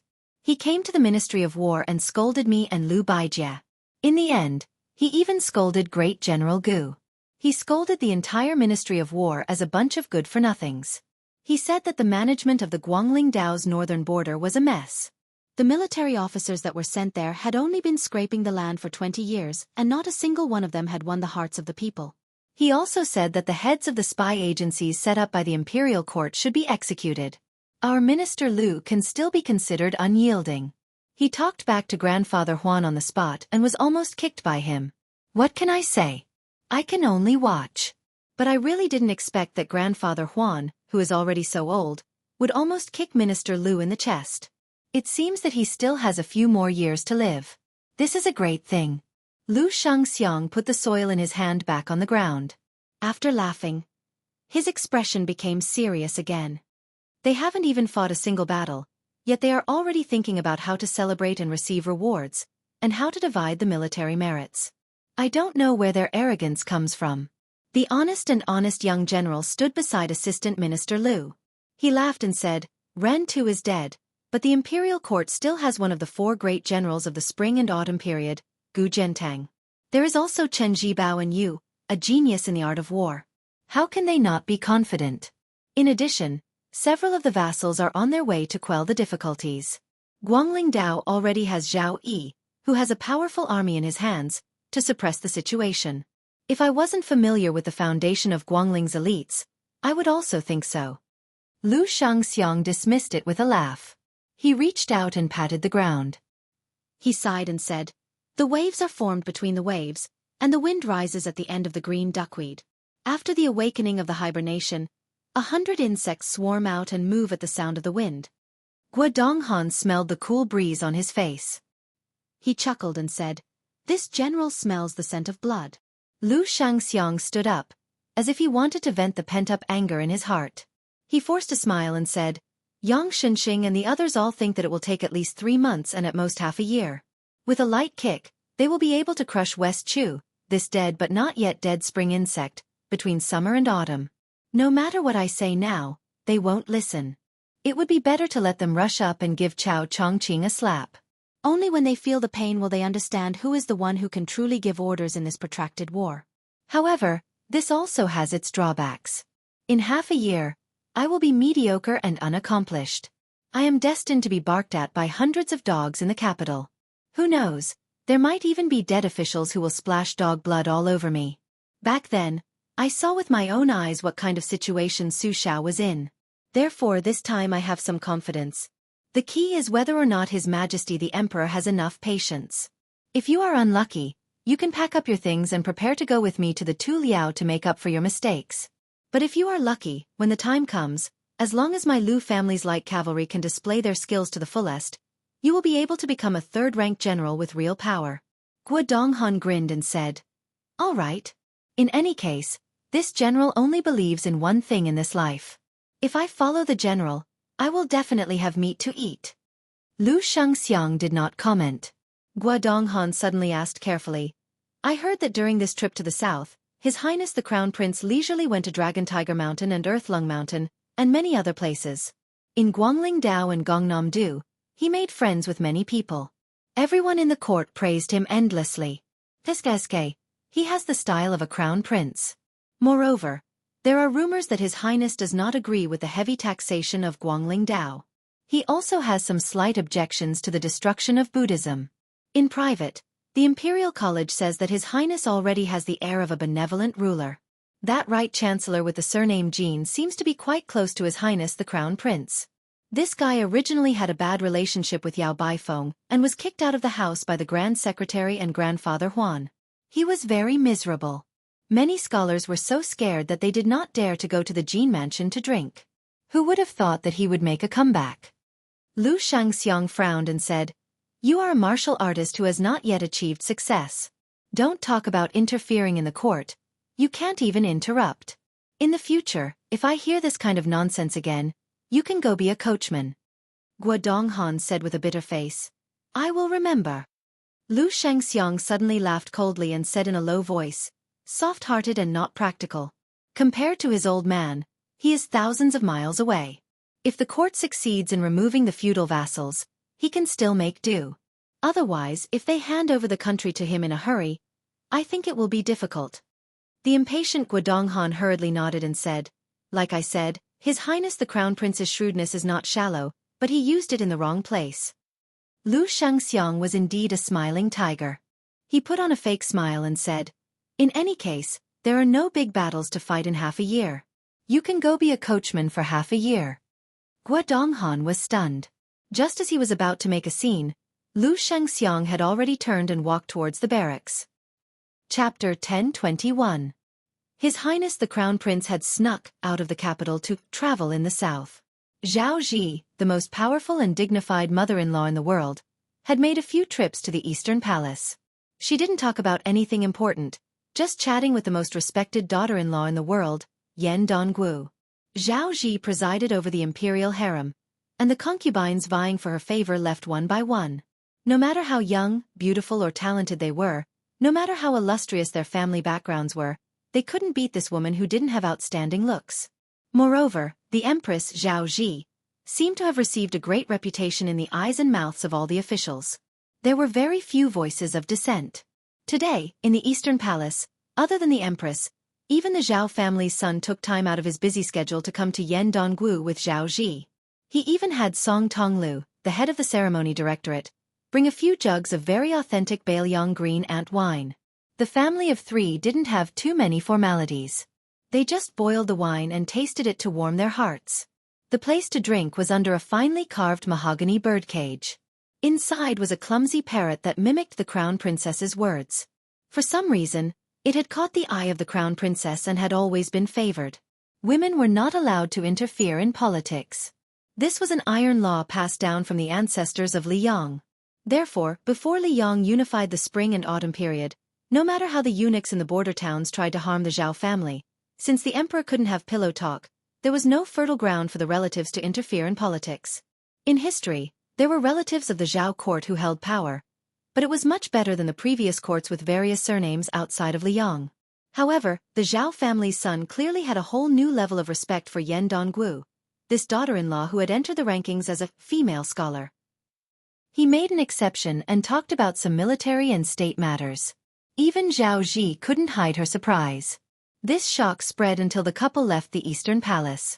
The emperor wasn't in a hurry to go back and deal with the memorials that had piled up over the years. He walked side by side with the empress under a vermilion, high wallpaper. With his hands behind his back, he kept looking silently at the blue sky. Song Tonglu of Great Martin Temple, who had inherited the power of Cat Han Shangxian, followed from a distance with his back bent. The world's leading eunuch, who didn't look like a eunuch, had a faint shadow between his brows. The Zhao clan's son suddenly stopped and said, establishing myself at 30 and establishing a family and career, I have accomplished both. Marrying you and ruling the world, I have no regrets in this life. And Gu Gu and Zhang. And the Emperor Gu and have. As a result, I offer sacrifices to my ancestors every year. My conscience is clear. From beginning to end. The Zhao family's son. Chapter 1022. The emperor of the Zhao family reached out and brushed his palm across the cold wall. He suddenly smiled and said, that year, under Yuan Benqi's persuasion, I led troops into the palace without permission. I walked this path. At the time I was very afraid. I only had one thought. If I succeeded, I would be the first to tell you the good news. If I failed, you would be the one to mourn for me. At the time, I was just an imperial son. The reason I wanted to be emperor was to defeat Su Shao so you would not have to envy that female sword immortal surnamed Wu. Men, who doesn't want face? As for Su Shao, I do not deny that personal grudges came first and national grudges came later. When this human butcher was young, he could sit with the previous emperor in the Hall of Martial Heroes to drink and chat until dawn. As his son, I could only watch from afar and envy. How could I not want to go to the frontiers and attack Bei Meng? But in this matter, I did not do well. Without the great wars that Bailiang had participated in, the national treasury was depleted, and the people were angry. If Yuan Benshi had not scolded me awake, not to mention Zhuaner becoming the crown prince, I might not even have been emperor. Speaking of this, I know that female surnamed Wu is the same as you. In reality, you do not like her because you both have great ambitions. Zhuaner is too smart. He knows everything, but he does not say anything. Smart people like to go down a dead end. I was fine because I had Yuan Benshi, this clumsy strategist who seemed to be possessed by a god. It was like he had opened the heavenly eye and helped me keep an eye on Great Peace City and the entire world. But you know better than anyone how my body is. If I leave, and Yuan Benshi also leaves, who will suppress Zhang and Gu? This time, the white-robed monk that I admired very much entered the capital. He said that his new calendar could guarantee that the Zhao family would have 80 more years, but the world would have 80 more years of peace. The Zhao family would have to pay a great price. I refused without hesitation. At the time, I did not even dare to look into Yuan Benshi's eyes. Because of this, I was not at ease with the two factions of officials led by Zhang and Gu, because behind them were people like Zhao Yuling and Yin Maochun. Most of them were poor scholars. Their gazes would involuntarily be placed outside the imperial court. Someone had to nip this in the bud. In the past, many of the famous officials who did not hesitate to fight to the death with the emperor were just using their deaths to show their sincerity. They wanted to step on the emperor's shoulders and leave their names in history. These scholars had been narrow-minded for thousands of years. I could tolerate them, and even indulge their impudence. But Yin Maochun and the other officials were not the same. Probably because they had Zhang Julu as an example, they immediately became smarter and more tactful. They knew how to achieve their ambitions. Their methods were skillful, and they did not neglect their reputation and scholarly achievements. They did not want to be the emperor's performers, nor did they want to be foolishly loyal officials who would carry a coffin and bang their heads against it at every turn. In the imperial court of Liang, one or two of these pillars would not be a problem, but they were all like this. Each of them was old and cunning. How would Zhuaner deal with them in the future? Zhuaner was not like me, who had usurped the throne while covered in blood. Although the traces of the blood had long been washed away by the rain and snow in the imperial palace, Zhang Julu and the others still remembered it. However, when Zhuaner was sensible, he already knew that he would wear the imperial robe and sit on the imperial throne. It's true that he can endure, but to be an emperor, he still needs courage. Zhuaner has now gone astray, thinking that if he were to go against me, he would welcome the famous monks in Gongnam-do when I destroy Buddhism. If I wanted to destroy West Chu with an iron fist, he would plead for the people of the world. He thinks that this is his courage as the crown prince. If my Zhao family did not have internal and external troubles, without Beimang, Bailiang, and Zhang Julu, it would be fine. It's not bad for him to have such thoughts, but now is not the time. Zhao Zi's face was pale. The emperor of the Zhao family clenched his fist and gently slammed it against the wall. Zhuaner can't see that the imperial court in the future will not be a struggle between factions, but a more complicated situation. It will be a struggle between the sons of the rich and poor, and will no longer revolve around the imperial throne. Yuan Benshi said that this is the trend of the times. I didn't believe it in the past, but now that I've seen it with my own eyes, I have no choice but to believe it. Yuan Benshi also said that the dragon climbing technique of the past was already at its peak in officialdom, but it was no longer useful. He was waiting for someone who knew how to use the dragon slaying technique to keep the emperor in check to surface. Once this person appeared, it would be more terrifying than the previous separatist regime in Liang. Zhao Zi, do you think I can only wait? Is this what it means to know destiny? So even if Yuan Benshi can't find this person, and I can't see this person, I have to first take down Zhang Julu, who opened the dragon gate for the poor people in the world. Since the door is already open, and the general trend is like this, I don't want to go against the trend. But as the reigning emperor, taking down Zhang Julu who is in the capital and increasing Zhuaner's chances of winning can't be more difficult than dealing with Su Xiao who was far away in Bailiang back then, right? Zhao Zi's lips trembled as he asked, when? The emperor of the Zhao family took a deep breath and said gloomily, the remnants of West Chu are all dead. A young man with a grass root in his mouth looked at the yellow mud jars and felt a little depressed. He glanced at the handsome man beside him who wore a yellow crown and was dressed in black with large sleeves. It was somewhat unexpected. Mr. Nayland, who had a morbid obsession with cleanliness, didn't show the slightest bit of anger even though he was stained with so much yellow mud. Instead, he reached out and pinched off a piece of mud that hadn't dried yet and gently crushed it with his fingertips. In addition to countless mud jars that were said to be sold for 3 taels of silver, there was also an old man who was sitting on a small wooden stool and kneading mud to make the embryo of a jar. He was covered in mud. When he saw Zhao Zhu and Mr. Naylan, who came from afar to see this old man, he didn't say anything. It was obvious that he was determined to finish the work at hand. The bored young man raised his gaze and looked at the old couple standing in the distance. Mr. Naylan said that one was a remnant of the Southern Tang royal family, and the other was a local. They were indeed ordinary people who had been dealing with mud jars all their lives. Mr. Naylan also asked him to guess who was the spy and who was the ordinary person. Zhao Zhu's intuition told him that the old woman who was faintly charming in the past should be the old Southern Tang royal family. As for the silly old man beside the old woman, he didn't seem to be a top master who could escape Zhao Guo's search. Mr. Naylan, Naylan Yusi, who was known as the real king of Southern Jiang, took a few steps forward and squatted at the feet of the old man on the small stool. He smiled and looked up at the only remaining spring and autumn demon in the world. He said with a smile, "Oh, Huang Lao Nong, your complexion is ridiculously good. Is this the final radiance of the setting sun?" The old man glanced at Naylan Yusi and said flatly, "Curse me to die? Is this the etiquette of asking for help?" Mr. Naylan, who was as gentle as a beauty, smiled and said, "I'm almost kneeling down. What else do you want?" "I, Naylan Yusi, have never knelt down to anyone in my life except for my parents." The old man sneered and said, "Do you want me to expose your background in front of Zhao Zhu, that little bastard?" Zhao Zhu rolled his eyes. Naylan Yusi hurriedly waved his hand and begged for mercy. "I'm afraid of you, the omniscient Huang Sanjia. Just take it that I'm bragging. I beg you to keep your mouth." It was Huang Longshi, who occupied the top 3 of the spring and autumn 13 grades, and he sneered, "You guys came early. It's not the right time. Is it your idea or that little bastard's idea?" Naylan Yusi thought about it carefully. "Yes. We have to give face. It's not like we're here to fish in troubled waters. We're just here to witness Chao Zhongqing's final glory. If we miss this, how boring would it be to live?"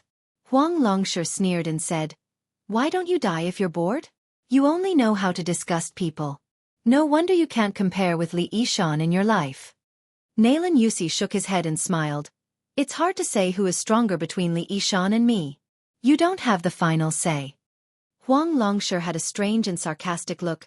"You have to go to the underworld and listen to him personally, right?" Naylan Yusi stretched out his hand and touched his eyebrows expressionlessly. Huang Longshi waved his hand and intentionally or unintentionally threw a few drops of yellow mud on Naylan Yusi's face. "Go away. I have a few words with the little bastard you like." Naylan Yusi gently wiped away the stains, stood up, and beckoned to Zhao Zhu. This distinguished strategist who wore the spring and autumn double armor was actually only 1 armor less than Huang Longshi slowly walked away. Huang Longshi squinted at King Yan Qi, who was standing in front of him, and His Royal Highness. "Zhao Zhu, who do you think you are? When I see your father, he has to obediently sweep the bed to greet me. Squat down." Zhao Zhu smiled mischievously and simply sat down. "I don't listen to you, but I have enough etiquette, right?" Huang Longshi's words were playful. "You're quite similar to someone's temperament." "Okay, I know the answer. You can get out of here." Zhao Zhu stared and said, "What?" "Surnamed Huang. I took the risk of being stripped of my hereditary title by the imperial court to come to see you. Are you just teasing me like this?" Huang Longshi glared back. "Are you going to get out or not?" Zhao Zhu looked like he had eaten too much but couldn't shit. He stood up angrily. Just as he was about to turn around and do something, he heard Huang Longshi say, "Want to fart? You have to take off your pants first. Otherwise you should consider the consequences." Zhao Zhu muttered. He ran to Naylan Yusi's side and asked curiously, "Can this old man really predict the future?" Mr. Naylan, who was standing on the edge of the mud tank pile, looked at Huang Sanjia and said calmly, "I don't believe it, but he did it almost every time." Zhao Zhu made an "oh" sound. Naylan Yusi habitually pinched Crown Prince Yan Qi's earlobe and chuckled softly. "It doesn't matter. He's not a real immortal. He's an arrow at the end of its flight and is about to die. Why are you angry with him? Let's just respect the old."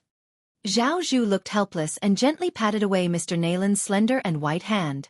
Huang Longsher suddenly stood up and gave Nalan Yusi an extremely evil prophecy.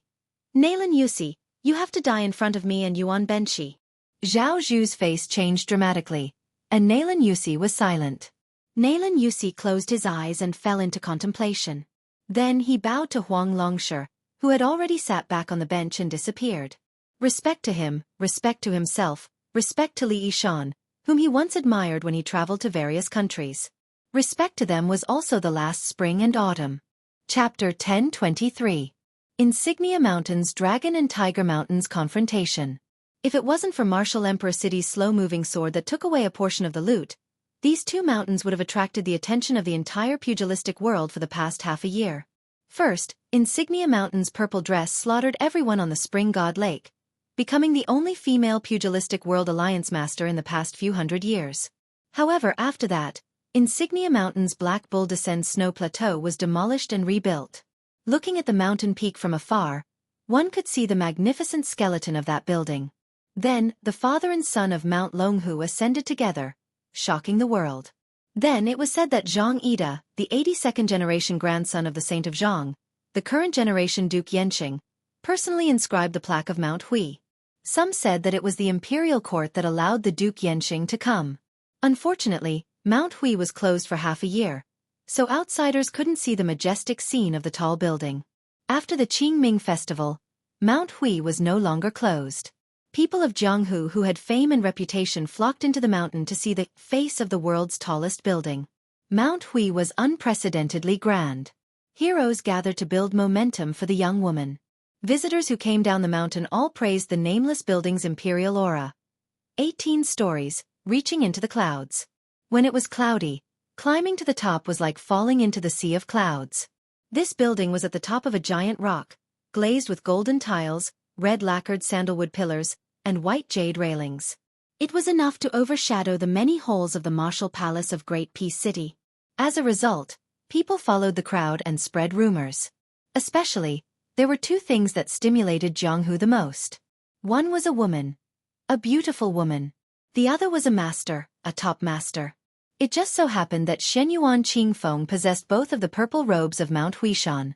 Those young talents at the foot of the mountain, who were as numerous as carps crossing the river, could easily imagine a peerless beauty in a purple robe who was a celestial phenomenon cultivator, standing at the peak of the world and overlooking the world. Moreover, she was still single. Did this mean that they had a chance to be her subordinates? Men of Jianghu flocked into the mountain like crazy, and some beautiful women were no exception. They wanted to see with their own eyes whether the woman was really as proud and charming as the rumors said. However, many people only knew that Mount Hui was divided into two mountains after they went up the mountain, with a memorial arch under the snow plateau as the boundary. It was even more wishful to want to see the Wulin leader. However, Mount Hui was adjacent to Mount Longhu, the ancestral court of Taoism, and it was also beautiful.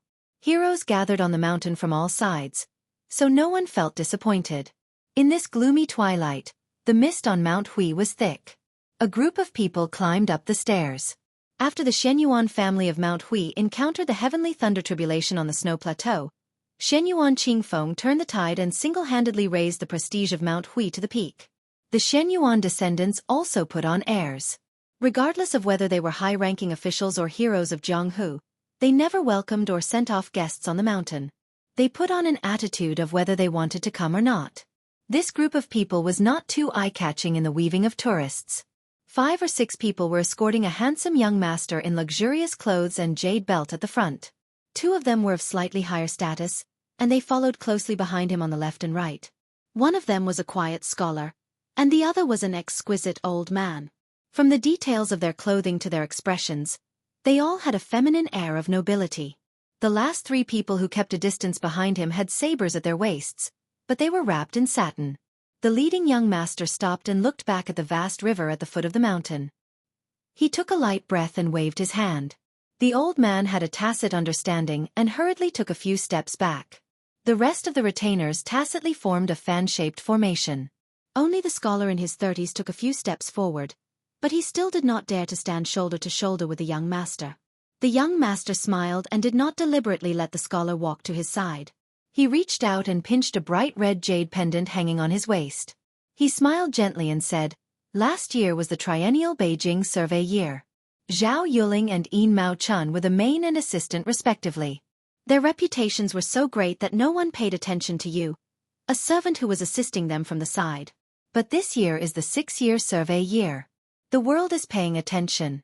Zhao Yuling ran to preside over the imperial examination, because he was the main official of the Ministry of Personnel. When he left this year, he made room for you. As the newly appointed physician of the Meritorious Service Department, you will most likely be pushed out by our Crown Prince Yin to be the villain. Generally speaking, the Beijing survey year is a time for everyone to chat and drink tea peacefully. It is rare for a high official to fall from his horse. The survey year is different for all the low-level officials, including the prefectural governors. It would be inexcusable if they did not take down 7 or 8 prefectural governors. Do you understand? The scholar replied respectfully and reverently. When the cart reaches the mountain, it will find a way. The handsome young master who kept calling out Zhao Yuling and Yin Mao Chun glanced at the mountain path beneath his feet and nodded with a smile. He said, "These words have a double meaning and are appropriate for the occasion. No wonder father always looked at you differently." Around 30 years old, other than those young and successful crafting geniuses, most scholars, even if they had profound knowledge, were still hoping to successfully pass the metropolitan examination and obtain the right to enter the court examination. This scholar, who had the title of physician of the Meritorious Service Department, did not make a sound. The common people all knew that the prefectural governor was a high official, and the provincial governor was a high official of the border. As for the second-rank minister of the 6 ministries, how high of an official would that be? But what were the physician of the Meritorious Service Department and the daily manager? He had never heard of them. The young master who was casually chatting with this person naturally knew. He rubbed his hands together and sighed. He looked at the river that flowed year after year and sighed. He said, "Those who should know that you came from a poor family in Beiliang. Back then, in order to enter the capital for the imperial examination, you had to sell poetry and literature to Beiliang to earn 300 taels of silver from His Royal Highness.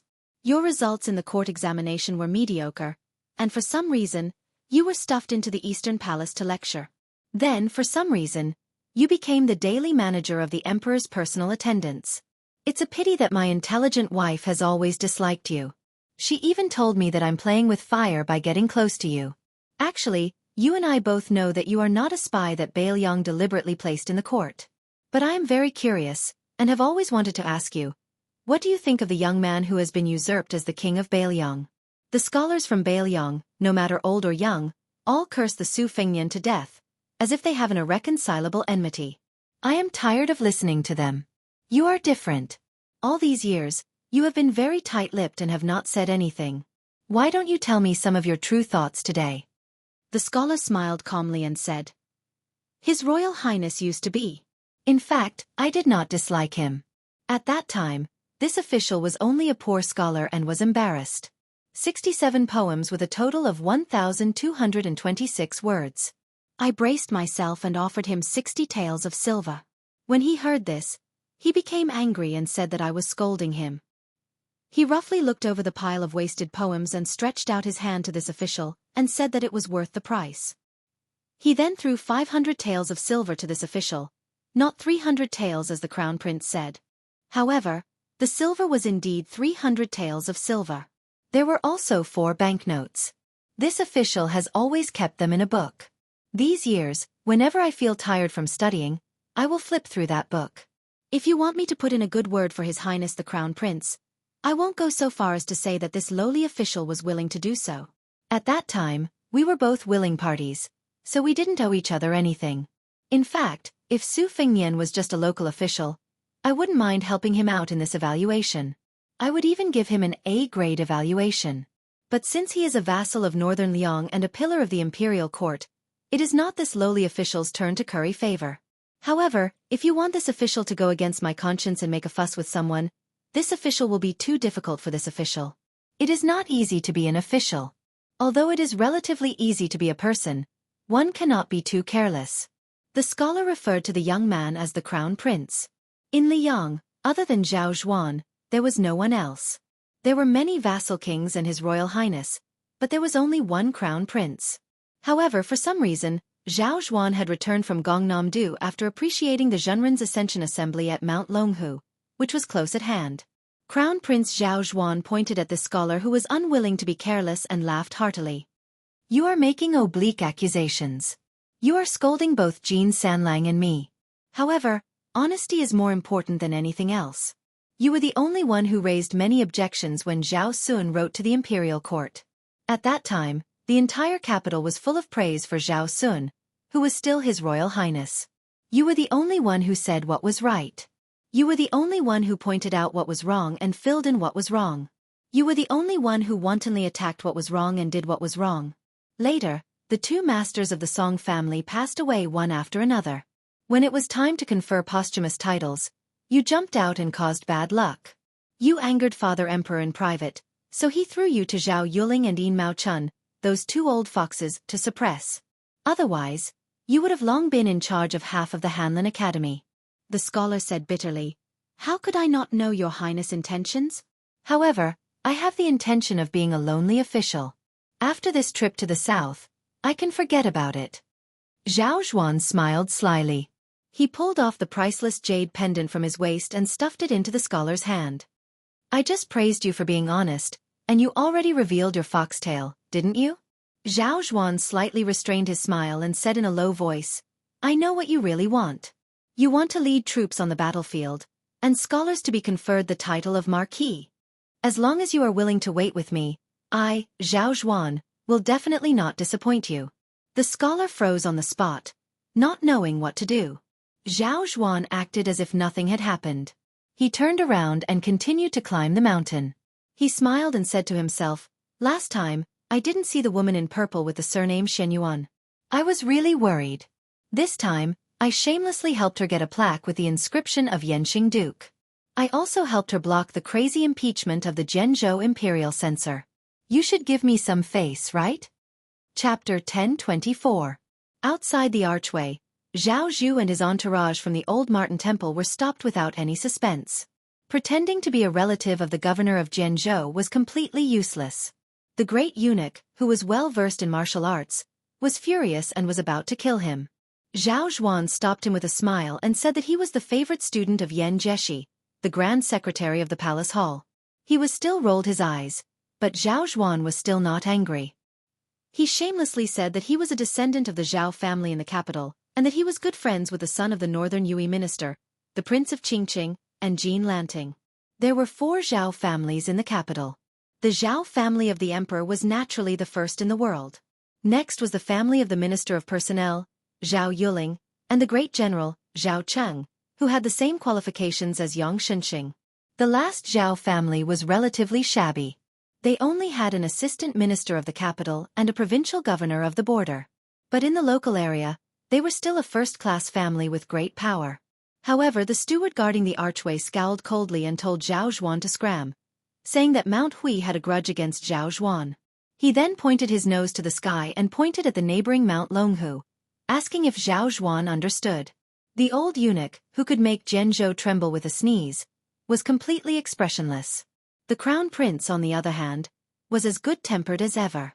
He was amused and laughed uncontrollably, repeatedly saying that he understood. The steward with little authority at the archway was so rude and unreasonable. Fortunately, a guest from Mount Hui who happened to pass by knew the severity of the situation. He hurriedly apologized and quickly went to the tall building to pass on the message. Not long after, he returned to the archway with a stiff face. He wanted to say something but stopped. Zhao Zhuan asked considerately, So it was your mountain lord who told me to scram down the mountain?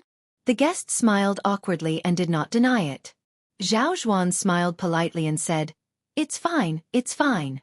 I'll have to trouble you to go to the archway again, and inform the mountain lord that Zhao Zhuan from the capital has come to visit. Please ask her to give you some food. The official, who was not familiar with the politics of Liang, did not think too much about it and ran back to report. As a result, Zhao Zhuan waited for a long time, but he did not even see the figure of that person. The old Martin Temple said gloomily, Your Highness, everyone in Mount Hui deserves to die. Zhao Zhuan waved his hand and said with a smile, It seems that we can only use the plan of breaking through the mountain. Otherwise, we probably won't be able to see that woman. At this moment, Zhao Zhuan abruptly raised his head and gazed into the distance at the peak of the snowfield. On top of a tall building, he could vaguely make out a figure in purple robes. The figure was facing the torrential river with his hands behind his back. Zhao Zhuan thought for a moment and murmured, "This scene is worth it." The scholar asked with a smile, "Are we going down the mountain now?" Zhao Zhuan turned and said, "Let's go down the mountain." On the top floor of Shueping Mountain, the woman who had parted ways with Bailiang had become more and more powerful after successfully ascending to the celestial state. She stood until the last ray of afterglow in the west faded away. After sitting on the ground, she lowered her head and tied a knot on the hem of her dress. She probably felt that the knot did not look good, so she untied it and untied it again and again. She suddenly stopped what she was doing and turned her head to look towards the northwest. She felt like drinking. The land of refugees was indeed not easy to deal with. It did not give Bailiang any peace of mind. The large group of horse gang who had declared themselves king outside the three cities simply tore off the cloth of shame and rose up in revolt. Even though they knew that the 30,000 Long Xiong army had formed an encirclement, they did not hesitate to fight like trapped beasts. They bypassed Linyao ancient military town and directly charged towards Qingcang. However, the dragon elephant cavalry had pulled the battle line too far apart. These 20,000 horse gang could not be considered to be throwing eggs at a rock in a short period of time. In fact, in terms of military strength, Qingcang, which had just been included in Bailiang's territory, had less than 8,000 people. Perhaps the only advantage they had was that city. Chen Shiliang stubbornly held on to his opinion and took command of Qingcang. The desperate actions of the horse gang were within Wu Tong'in's calculations. However, Chen Shiliang had given Su Fengnian a big problem. Originally, Qingcang was dispensable. Su Fengnian wanted the horse gang to break into the open from the dark. So what if he gave them a broken city that had nothing to do with being invulnerable? Moreover, Bailiang's soldiers were all experts in cavalry and infantry. Chen Shiliang's reckless actions did not follow common sense. Su Fengnian was annoyed and could only let Yang Guangdou and Chao Wei, who were supposed to finish in Yuzhou, rush to Bailiang's fourth prefecture, Liuzhou. In addition, Su Zhao's adopted son, Qi Danghua, who took charge of the 6,000 iron floating II cavalry. He was called the Protector Provincial Governor Yang Guangdou. Naturally, he went on a killing spree. Since they were determined to fight, they would not be polite to the refugees. Moreover, if the horse gang dared to rebel, there would definitely be Beimang's southern dynasty to take care of them. Perhaps a big battle was still to come. The 20,000 horse gang was most likely just an appetizer. Su Fengnian was also worried that the southern dynasty would suddenly have a real power general who wanted to go to the refugees' land. If he really made a hole in Beimang's front line in Liuzhou and created a perfect passage and supply line to the south, the wavering Linyao and Fengxiang might fall to the southern dynasty's side. In this way, the War of Liangmang would be forced to ignite in advance. Bailiang's territory was not too vast in the east and west, so it was not suitable for a battlefield to appear in each of the three prefectures. Su Fengnian was not afraid of Beimang's iron hooves coming south, but he did not want to hear the sounds of barbarians who liked to shout when charging so early. After Yang and Chao left, Su Fengnian was left with the coachman Su Yanbing. They had already entered the hinterland of Yuzhou. Su Fengnian bent down and walked out of the carriage to take a breath. Sitting beside Su Yanbing, he said self-mockingly, "It seems that the old men of the southern dynasty who want to return to their hometown to worship their ancestors can no longer sit still. They are probably stimulated by the West Chu's revival. While they still have strength, they want to cooperate with the West Chu. Now I am worried that Qingcang City will not be peaceful. The horse gang is nothing to be afraid of. What I am afraid of is that once Qingcang City is lost, the refugees will have a taste of the benefits and take advantage of the situation to rise up in rebellion. My trip to Qingcang and my efforts to send Buddha to the west will all be in vain." This one-track-minded Chen Shiliang, if the next time I see him, it will still be his corpse. Even if he is lucky enough not to die, I will beat him half to death. Su Yanbing said calmly, with the 800 Phoenix Battalion as the backbone of the city defense, Qingcang City should be able to resist for a while. However, there will not be many who will survive. Now we have to see if there is a master from Beimang hiding among the horse gang. Su Fengnian's face was gloomy. He leaned against the wall of the carriage and said calmly, "Now I will still feel sorry for the losses of the Phoenix Battalion. When the battle really starts in the future, I will probably not even feel sorry for them. In the end, I will be completely numb. The number of people who died will only be a general number reported by the military intelligence. Su Yanbing said calmly. Isn't it all like this in war? The old soldiers who followed the general to Bailiang have all seen the people around them die one by one. Don't feel sorry for them. I have raised them for 20 years. To put it bluntly, they are like dogs. When it is time to bite, they have to bite with all their strength. Su Fengnian shook his head and said, After all, they are not dogs. Chapter 1025.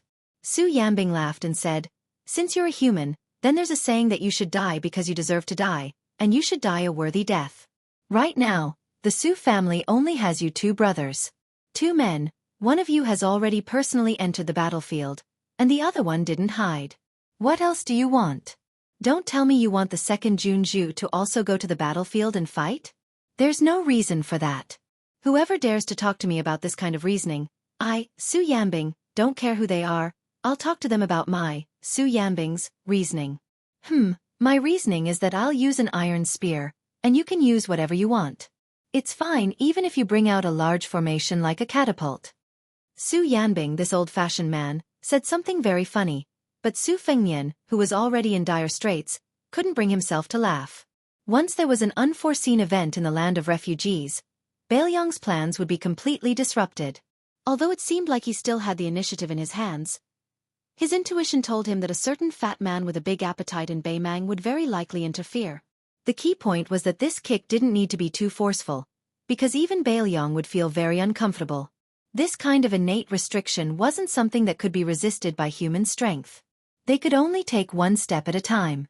Adding fuel to the fire was the fact that misfortune didn't come singly in Mount Qingliang. For example, after Guangling's spring snow buildings Wutong'an lost the green ants and white wine, 2 second-class maids took the initiative to resign from Wutong'an. Whether they were disheartened or grieved over the loss of their own kind, they resolutely left Wutong'an and became ordinary maids in other courtyards.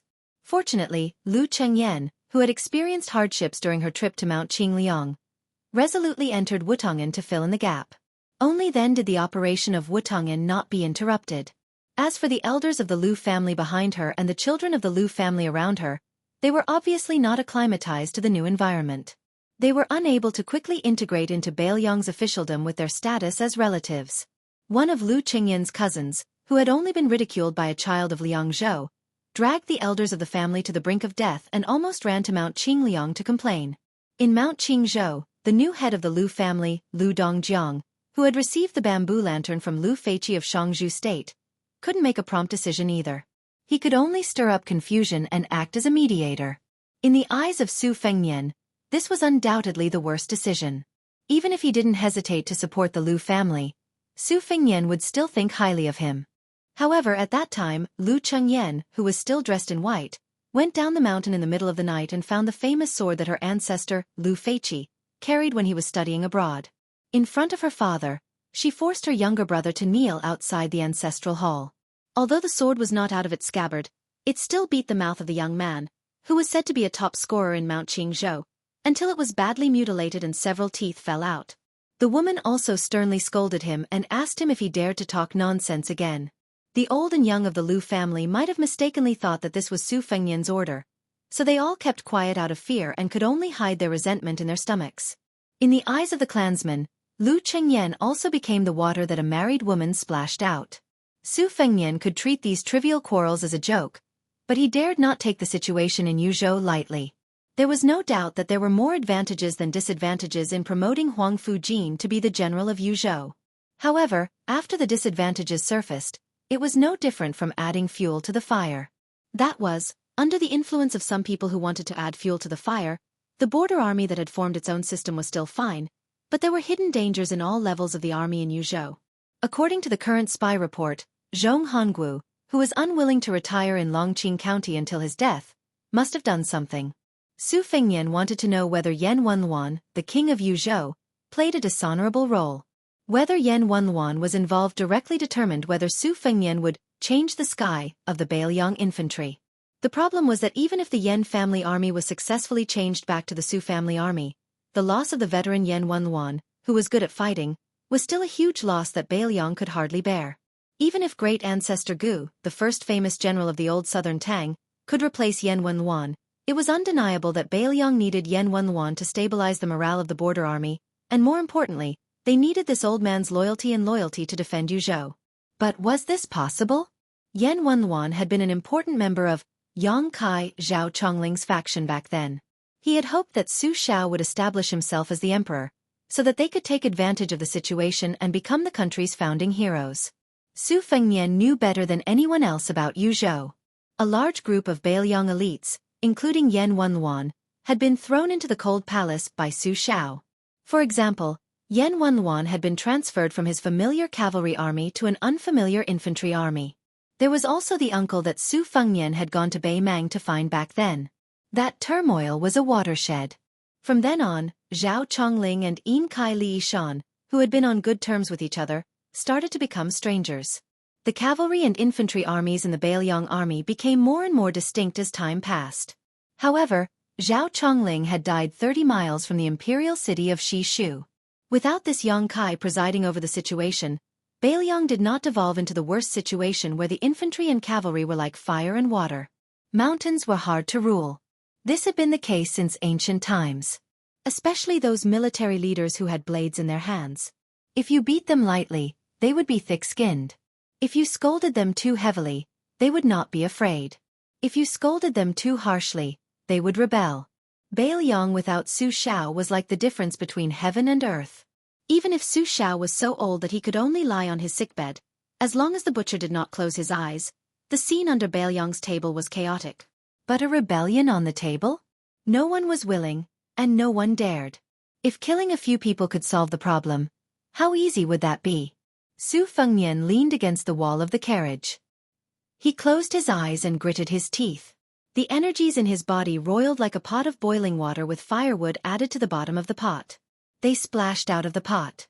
The curtain of the carriage was torn apart by the seemingly material strands of vital energy, and it was extremely tattered. The horse that was pulling the carriage was bleeding profusely, and it neighed restlessly without end. Su Yanbing simply stopped the carriage. After a full hour, the purple and yellow radiance on Su Fengnian's face slowly faded. His body was drenched in sweat, and his expression was dejected.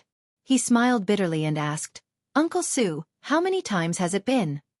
Su Yanbing calmly said, "The 6th time. The time it takes to return to consciousness is getting longer and longer. There are still 3 times left, and it will only be more dangerous. I may not be able to endure it." Originally, the hidden problems brought about by this false realm could be ignored. Even if I entered the Shen Finger realm, it wouldn't matter.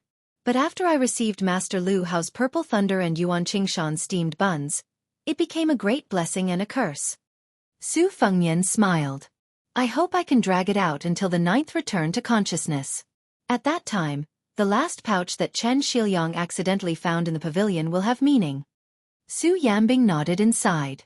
This may be the last time Li Yishan and Zhao Chongling will work together to set up a trap. Su Fengnian exhaled a mouthful of turbid air with difficulty. His qigong deviation was probably unprecedented. It originated from 3 consecutive false realms. Twice, with the help of the nascent soul, he successively entered the mysterious finger celestial phenomenon. After that, he fought with Wang Xianji, and the free and unfettered wandering of heaven and earth happened. Only then did he realize that he had once stepped into the threshold of the astral projection of the land immortal. The pond created by the Great Yellow Court would boil every once in a while. In Su Fengnian's own words, it was soul returning. What he needed to do was to return to consciousness and settle the many strands of energy. Since the Great Yellow Court had 9 tall buildings, Su Fengnian guessed that there would be soul returning and consciousness returning 9 times. Only then would his merit be complete. But such a completion would have the power to fight against Shen Finger Realm experts. But he had no chance of victory against Wang Xianji. Su Fengnian's eyes were fixed on only Wang Xianji in the Jianghu. Otherwise there was no meaning. Zhao Chongling had once had a pawn in the imperial palace. When Su Fengnian had abandoned his blade at a young age, Li Yishan had taken over Zhao Chongling's broken pawn and continued to set up. There was only one target. The carefree person who had killed all the top experts in the world 400 years ago. Gao Shulu. Chapter 1026. In the Liang imperial court full of virtuous people, a huge uproar was raised. It came so quickly and violently that all of the palace grand secretaries and the 6 ministries' assistant ministers were stupefied. Even though the current dynasty's grand secretary Zhang Julu had already made his decision, he still insisted on transferring Gu Jiantang, who was in charge of the military and political affairs of the northern region. He wanted to move this empire's sharpest famous blade to West Chu's neck and cut the Gordian knot with a swift knife, and not the previously agreed upon northern pass. If it was only this, no one in the imperial court would dare to raise their voice to question it. These past few years, although Zhang Julu had slackened her control over the 5 ministries outside of the Ministry of War, she had always firmly grasped the channels of remonstrance and opinion in her hands. Therefore, even without the Grand Secretary personally making a move, these imperial censors who followed Zhang Julu's lead would be able to bite anyone to death.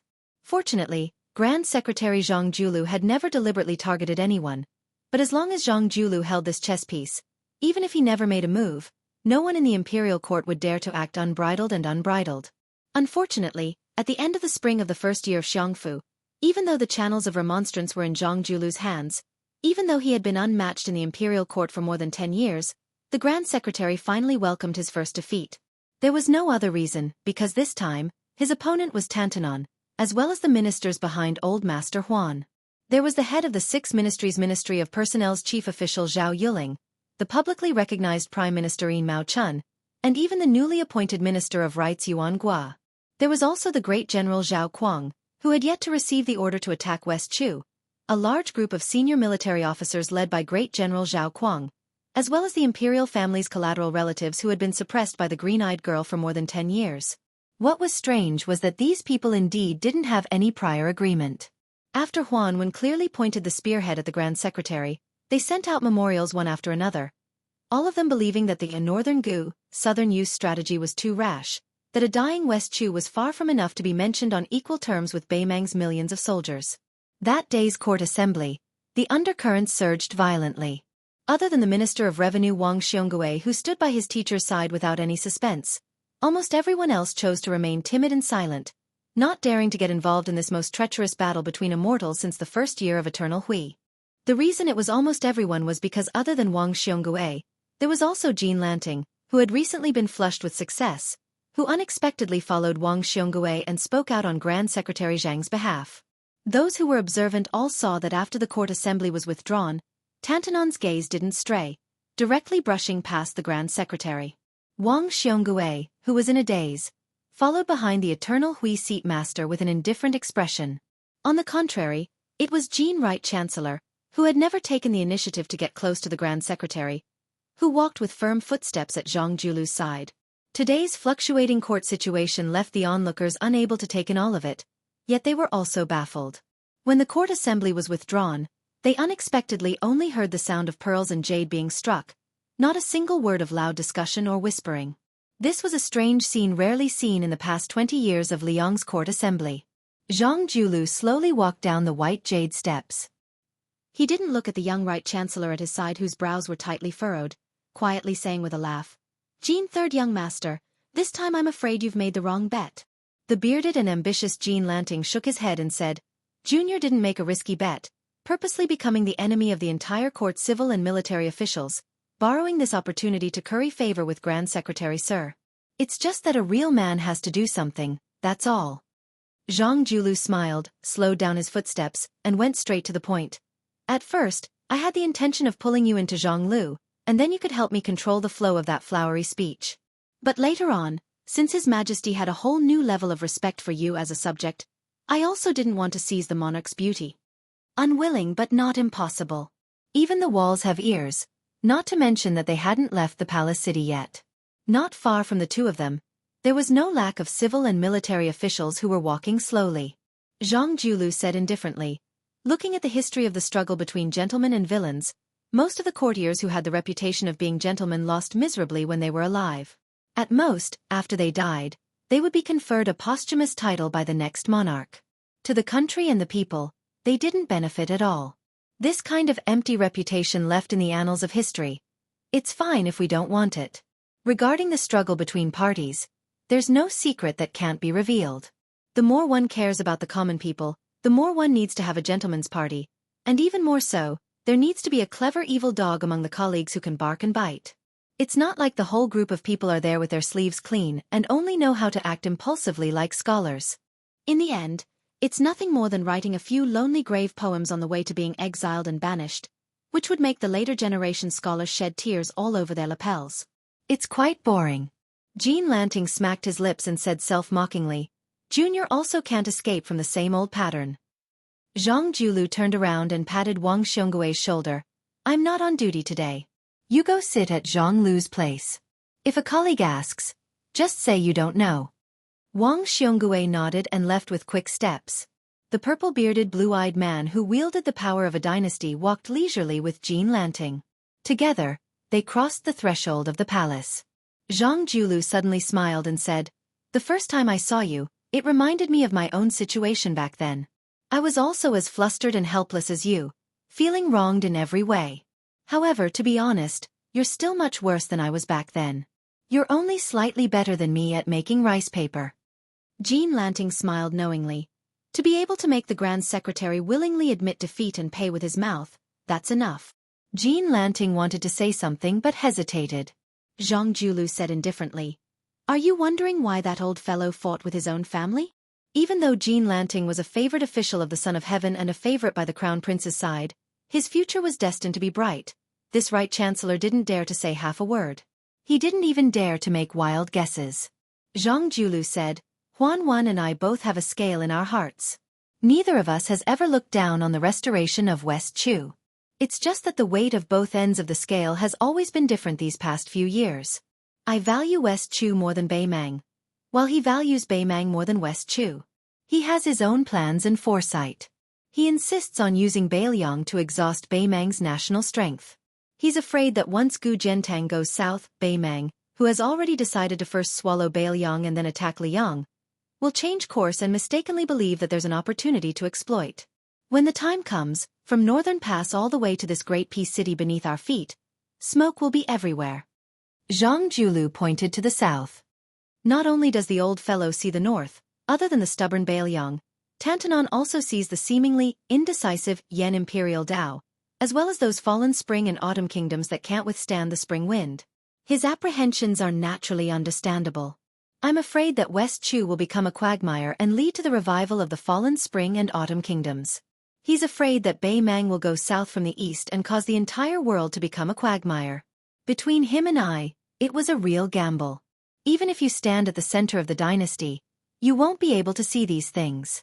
This is because in the imperial court, everyone has their own plans. Martial artists want to be conferred the title of Marquis and General, while scholars want to be worshipped at St. Zhang's temple after death. The reason I'm telling you these complaints is because you, Jean Lanting, are rarely muddle-headed and interesting. After all, it's not strange to be scolded by Old Man Huan, but it's rare to be beaten. Jean Lanting subconsciously touched the cheek that Tantanon had slapped. As if it was scolding, he quickly withdrew his hand. Zhang Julu said softly, Let's stop here. Jean Lanting tactfully stopped in his tracks, only to hear the Grand Secretary say, In the future, associate more with the new minister. Jean Lanting was stunned. New minister? Was it Yuan Gua from the Ministry of Rights or Liu Baijie from the Ministry of War? Or was it both? Liu Baijie was Gangnam-do's sword immortal Tang Shi. Yuan Gua was a famous figure who could get along well with anyone and call them brothers. Neither of them cared much about winning or losing. They looked down on many things that others considered precious. In the imperial court, both of them had excellent reputations. They didn't make any enemies and didn't belong to any obvious factions. They were both once honored guests of Tantanon and had also been scolded by Tantanon. They'd met the emperor, entered the two huts, and endured Huan Wen's scolding. If one wanted to become a powerful official in Liang imperial court, they had to go through 3 big steps. These two ministers had obviously gone through them. The two returned to the Zhao family's hero's urn, outside the palace. Liu Baijie didn't immediately return to the unusually busy Ministry of War. Instead, she followed Yuan Gua to the Ministry of Rights, which had a very different atmosphere from the Ministry of War. In the yamen of the Ministry of Rights, where scholars and celebrities gathered, she even dared to tease her superior, the minister.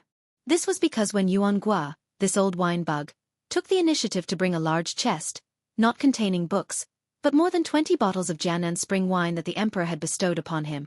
As a result, the emperor, who had graced the Ministry of Rites official residence with his presence, bumped into him. Afterwards, the emperor took the initiative and began to share the wine with the officials. The emperor and the officials sat casually, slightly drunk and enjoying themselves. They didn't forget to rub salt into the wounds of the grief-stricken minister Yuan. The emperor laughed and said, "I took the initiative to help you build a relationship with the officials, so don't thank me. Remember to go back and get your salary, buy a few bottles of good wine and send it to the palace." Now, everyone in the Ministry of Rites began to count on their fingers when they would receive their salary. They even jokingly asked the minister if he needed them to help gather some money. Today, when they saw the Minister of War, if it was General Gu Jiantang, they would naturally feel their scalps go numb. If it was Chen Zhibao, they would retreat. However, since it was the elegant Tang Shi Sword Immortal, they all smiled and invited Minister Yuan to sit for a while. In any case, as long as the Ministry of Rites didn't have important festivals or ceremonies, it was the yamen that passed the most leisurely and carefree of the 6 ministries. Besides, to have a minister like Yuan Gua, who treated himself and others with generosity, it was truly everyone's blessing. It was precisely because Yuan Gua had entered the Ministry of Rites that in the past, many officials of the 5 ministries who looked askance at the Ministry of Rites, whether they came to visit or went to the Ministry of Rites to ask for help, were more polite to the other party. In any case, for the famous people of the Ministry of Rites, this small amount of face was enough. Chapter 1027. The Ministry of Rites yamen that cared so much about face took up a lot of space, so Yuan Gua naturally had his own private room. When he got close to the door, Minister Yuan chuckled and rushed into the room. He bent down to pick up a book, and only then did he clear a path. He placed it on a chair that was already on the verge of falling over. It swayed but didn't fall over. It was clear that practice made perfect. The study in Yuan Gua's mansion was probably as messy as this. Yuan Gua moved the books on the chair with great difficulty. Lu Baijie waved his hand and smiled. "I'm not sitting. There's only one chair. If I sit here, wouldn't it be like a dove taking over a magpie's nest?" "Minister Yuan, you're not afraid of being laughed at, but I'm afraid people will say that the Ministry of War is suppressing the Ministry of Rites." Yuan Gua laughed. "It's not like the Ministry of War has been suppressing the Ministry of Rites for just a day or two. Sir Lu, don't take advantage of it." Lu Baijie said straightforwardly, "Don't give me that." In the past, the Ministry of War treated the other 5 ministries equally and bullied them all. In any case, they didn't worry about scarcity but about inequality. So we still don't know who's the one taking advantage. Yuan Gua touched his slightly red nose. "I didn't care in the past, but in the future, if the Ministry of War dares to come to the Ministry of Rites to scare people, I'll go to the Ministry of War and curse people in the streets." Lu Baijie didn't comment. He looked around and sighed. Lu Baijie was born in the Lu family of Yangzhou, which had the reputation of a dazzling lineup. His brother, Lu Daolin, had resigned from the Imperial College and profited from the misfortune. He became the Minister of Rites and was the previous owner of this house. Lu Baijie had just entered the capital and had been here once. Today was his second time. Lu Baijie had a very good relationship with his brother. It could even be said that the reason why Lu Daolin, who was like a father, left the court and retired to the mountains, was mostly to make room for his younger brother. Otherwise, the 2 brothers would have 2 ministers. Not only would the aristocratic families in Yangzhou be anxious, but there would also be criticism in the capital. When Lu Baijie was still in the wilderness, he lived in the Garden of Retreat for a long time. Lu Daolin had retreated twice in succession, so he had a lot of feelings for his younger brother that could only be understood, but could not be described in words.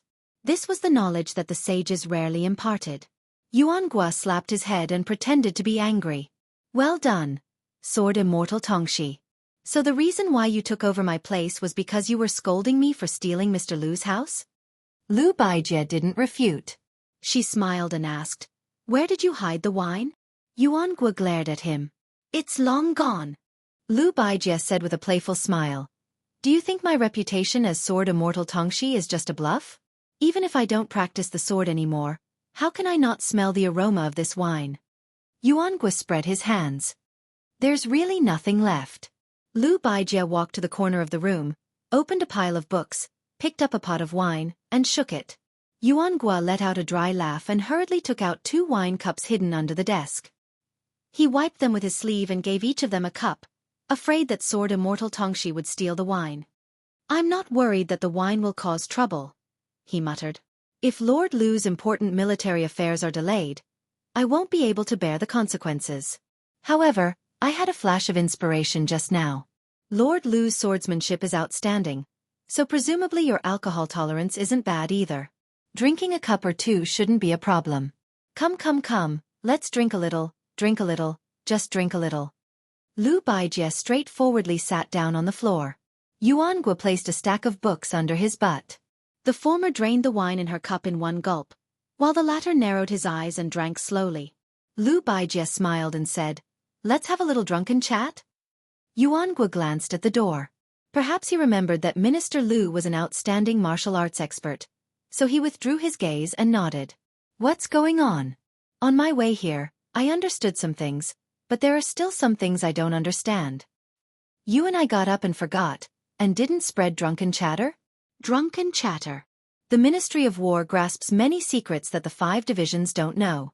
Lu Baijie, it's not difficult for you to understand the differences between the Grand Secretary and Old Master Huan.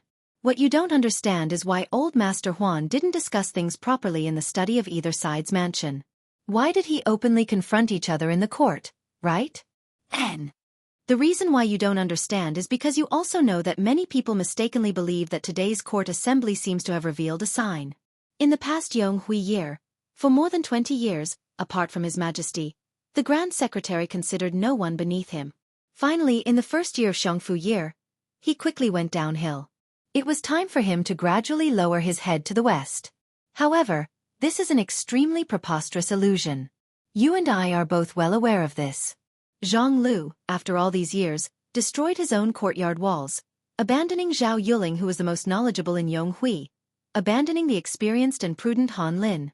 Of course, I, Yuan Gua, who didn't think to advance, didn't accomplish anything, so I was naturally abandoned early on. In the end, he only supported a Wang Xiongui who didn't seem to have the qualifications to be a prime minister, to the extent where even Hanlin Academy was swept out of the door, given to Yin Maochun. Why? What was the Grand Secretary thinking? It was extremely simple. In Liang Imperial Court, Grand Secretary Zhang never felt that there was anyone who was his political enemy. As long as he stood in the court, there was a saying that went, "When spring comes, if I don't open my mouth first, which bug dares to make a sound?" In the past 20 years, there has only been one person who could make a sound. In the future, if this person dies first, and then Grand Secretary Zhang dies later, then there won't be a single person left. I understand. The room entered a state of silence. Yuan Gua's eyes were hazy with tears. He directly picked up the wine pot and poured a mouthful of wine, asking, "Do you truly understand?" Yuan Gua answered his own question. "You don't understand." Lu Baijie released a sigh. Without saying anything, she got up and left, helping close the door. Sitting alone in the room, Yuan Gua cried and laughed. The Minister of Justice, who didn't drink much, actually seemed to have forgotten himself after getting drunk. What you don't understand is that Yuan Gua's benevolent teacher, our Grand Secretary, once West Chu's war is defeated, the Grand Secretary whose vision is like a torch will win face, but completely lose the court. Even His Majesty the Emperor, who is known for his magnanimity, will no longer tolerate him. That is why in today's court assembly, he is seeking a path of retreat for Old Master Huan, forcing himself onto the path of death. Yuan Gua fell backwards. The Minister of Rights, who cherished wine like his own life, threw away the wine pot, sobbing uncontrollably. Us scholars don't fear death, but benevolent teacher, why do you have to die in such a miserable manner?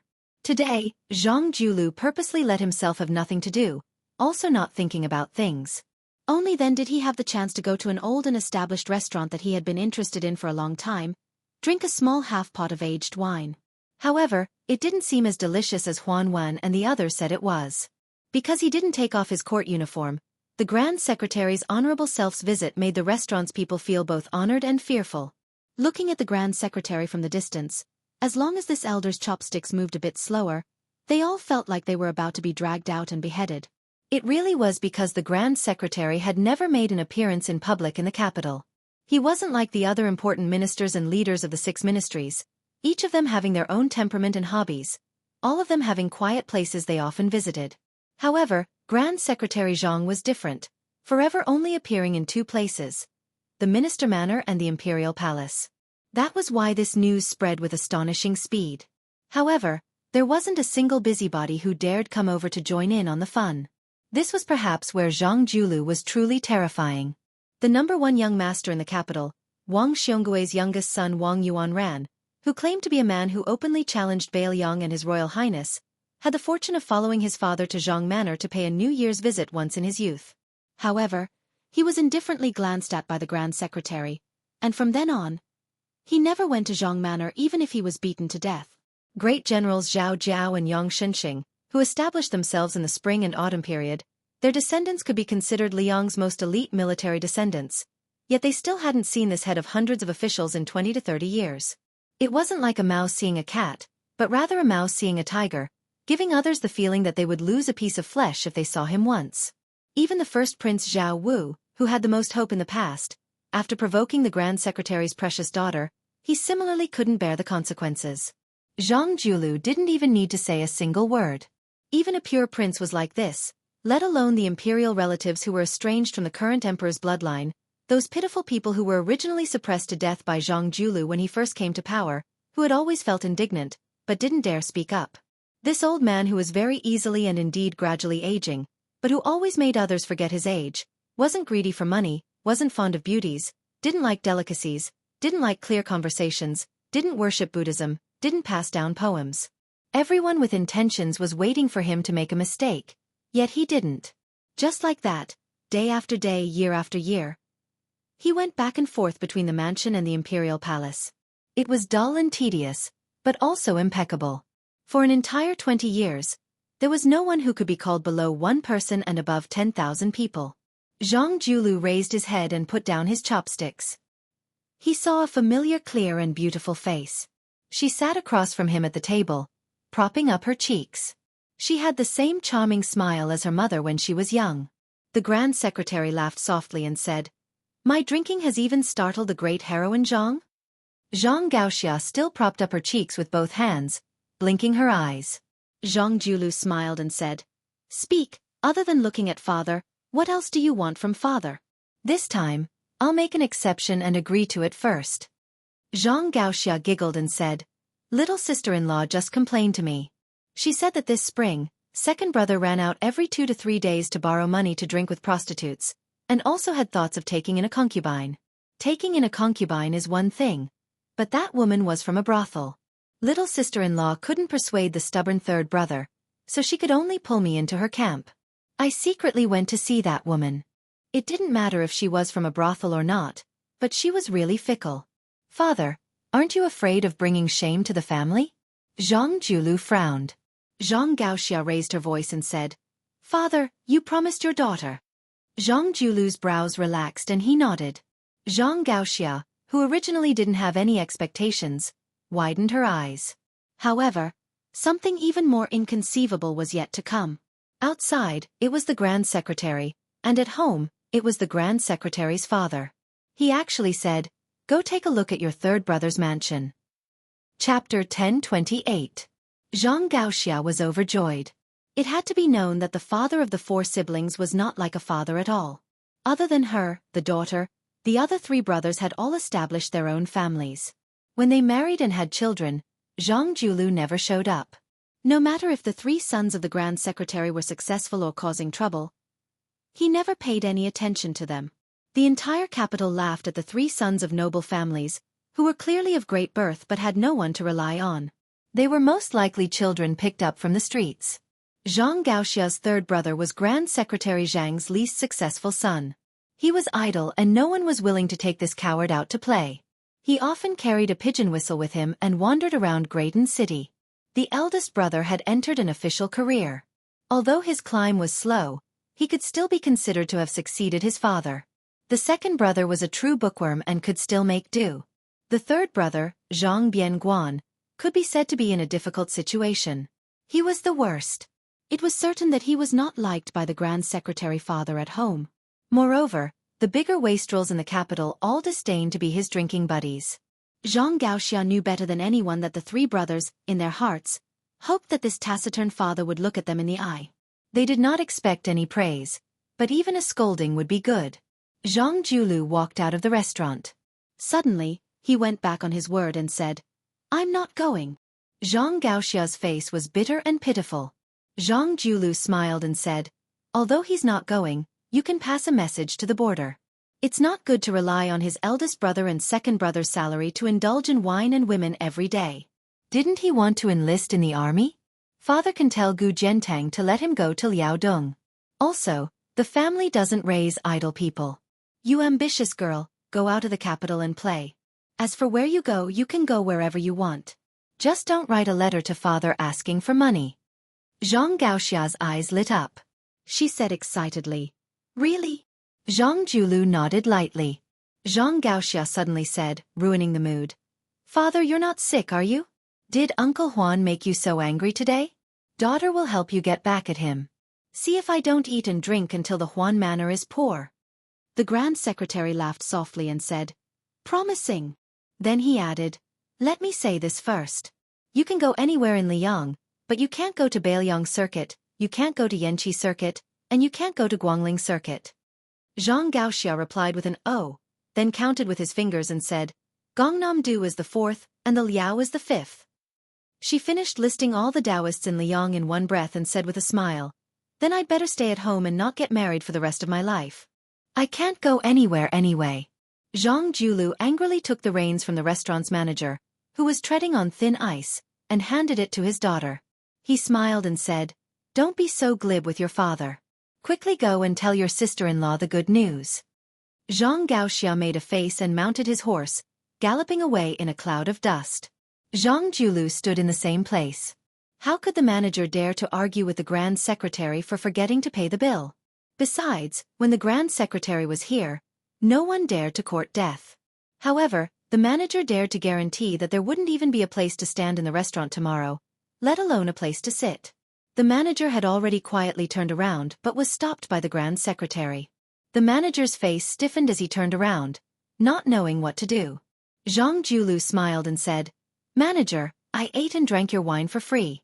Please don't mind." The manager shook his head vigorously and refused to say a word even if he was beaten to death. Zhang Julu walked towards the heavily guarded carriage and muttered to himself in a voice that only he could hear, "Eating from the monarch and being loyal to the monarch, we don't owe each other anything. In the end, I, Zhang Julu, only asked for a jug of wine to drink from the common people. It's not too much, right?" From top to bottom, all levels of society stared hard at the vassal King Jing Nan. Who was the first to send out troops, who sent out the most troops, who had the strongest troops, who had the weakest troops, and who had the weakest troops? These were all enthusiastically discussed in the marketplace. Among the vassal kings, the king of Jiaodong, Zhao Sui, was ordered by the imperial court to hold back his troops and obediently stare at the border. This was nothing worth the common people to chew on. The king of Guangling, Zhao Yi, was a person in the game. The restoration of West Chu happened in his territory, so there was not much room for imagination. The king of Huainan, Zhao Ying, who had always been the weakest and rumored to be crazy, sent out 6,000 troops in full force. This made people look at him in a new light. Yan Qidao was the first to send out troops. However, this vassal king Zhao Bing, who was only second to the king of Liang, actually only sent his royal highness, Zhao Zhu, to Guangling Road with 1,000 cavalry. Moreover, they went all the way north and crossed provinces. It was chaotic and chaotic. The only thing they could talk about was on the streets of Liang. The young king of Jing'an, Zhao Sun, was the last to send out troops. For now, the number of troops was unknown. As for the previous Minister of War, Chen Zhibao, who had been conferred the title of King of West Chu, there was no movement at all. Was it because the imperial court was afraid that if he went to West Chu, there would be no one else to do anything? Or was it because the white-clothed immortal soldier did not deign to lead troops there? Other than the Great Peace City's Minister of War, perhaps no one knew. Bailiang? No one in Liang felt that the new king of Liang, who was younger than Zhao Sun, would be so kind. They all guessed that Bailiang was taking pleasure in their misfortune.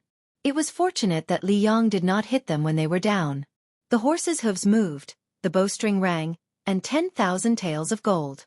On the border of Qingzhou, a large group of soldiers and horses slowly advanced to the northeast. A conspicuous rider stopped by the horse river and stood there leading his horse. This young rider wore a bright yellow python robe. In terms of python robes, He was half a rank higher than King of Guangling, Zhao Yi. He smiled at a young and elegant scholar beside him and said, "Mr. Lu helped me save up that little bit of wealth." After this commotion, it came and went in a hurry. My heart aches. The scholar with his eyes closed smiled and said, "As a guest with weak power when visiting, you have to be polite and eat well. If you eat well, you can eat more. Otherwise, the powerful host will not even let you eat at the table next time." It was this generation's king of Jing and Zhao Sun. He nodded and said, "It's a very simple principle. But even if I understand, I can't help but feel depressed." Blind Lu Su smiled and did not speak. Zhao Sun acted shamelessly and said, "The commotion in the capital is so big. Little Lu, you have to think carefully before you can understand. If it's good news, quickly tell me. If it's bad news, just pretend I didn't ask. How about it?" Lu Su, who had retreated behind the scenes, hesitated for a moment. He bit his lips and said with a serious expression, "For Qingzhou and the Jing'an Palace, it might be half good and half bad." Zhao Sun asked curiously, "What do you mean?" Lu Su said softly, "The Grand Secretary purposely revealed a flaw in order to fish in the palace. If there are no accidents, he will gradually use the trump cards he has accumulated over the years to use the Imperial Censor's brush to kill people. Coincidentally, Yin Mao Chun will be the one presiding over the review. Many people will definitely die. The Green Party's Lu Feiqi died and the party collapsed. By tucking its tail between its legs, it could luckily escape this storm. After the storm, there will still be people to do it. The Green Party will have a chance to make a comeback." This time, Lu Su earnestly requested the prince's mansion to send out all of its elites to let His Majesty the Emperor and the big shots in the palace know how we eat, so that we can seize the opportunity in the upcoming maneuver. The world was the Zhao family's world. As the head of the family, he had many children and grandchildren. Naturally, he would choose those who did things reliably and did not compete. Only when the head of the family was happy would he be willing to give them more money, hoping that they would work harder. If he felt that they were useless, the head of the family would have to hold on tight to his money pouch and family heirlooms. Only, Lu Su really could not imagine what kind of scene the palace would be without Grand Secretary Zhang. With him and Tantanon here, they could see the situation in Qingzhou clearly. They would definitely not make things too difficult for the Jing'an Palace. If a family changed the head steward in charge of money, or even if they changed the head of the family, if no one in the Green Party could step forward and speak up for them at the crucial moment, it would always be a hidden danger. Therefore, the good was in front of them, while the bad was in the distance. Overall, it was still bad news. Of course, everything in the world can change in an instant. No matter how far you can see, first of all, you might not be able to make accurate predictions, and second of all, you can't escape the path of taking one step at a time. As long as we don't make any mistakes, when the time comes and our plans still fail, we can just curse the heavens for not opening their eyes. Zhao Sun said in astonishment, "Grand Secretary Zhang is only in his 50s and his body has always been in good shape. How could he retire? And how could anyone make him retire?" Lu Su pointed to the sky above his head, not saying anything. Zhao Sun's expression was uncertain. He lowered his voice and gritted his teeth, saying, "That's why you wanted me to make friends with Third Prince Jin and the Prince of Qingqing from the beginning?" Lu Swan nodded. He didn't feel the slightest bit of complacency towards his own silent arrangements. Zhao Sun suddenly said with a cold laugh, "Lu, you said that as guests, we have to be careful to show our table manners, but as the head of the family, his table manners are a complete mess." Indeed, sitting in that position, the family rules are the law of the country, family rules are heavenly rules. Lu Su said calmly, "Your Highness, don't forget, you are also surnamed Zhao. We are one family, so there is no need to speak like two families." Zhao Sun smiled and put his arm around Zhao Sun's shoulder. "You and I, there is nothing we don't dare to say." Lu Su had a helpless expression. Zhao Sun said worriedly, "Lu, you really don't want to come with me? Without your help in coming up with plans, I don't feel confident." Lu Su said calmly, "I only know how to come up with ideas.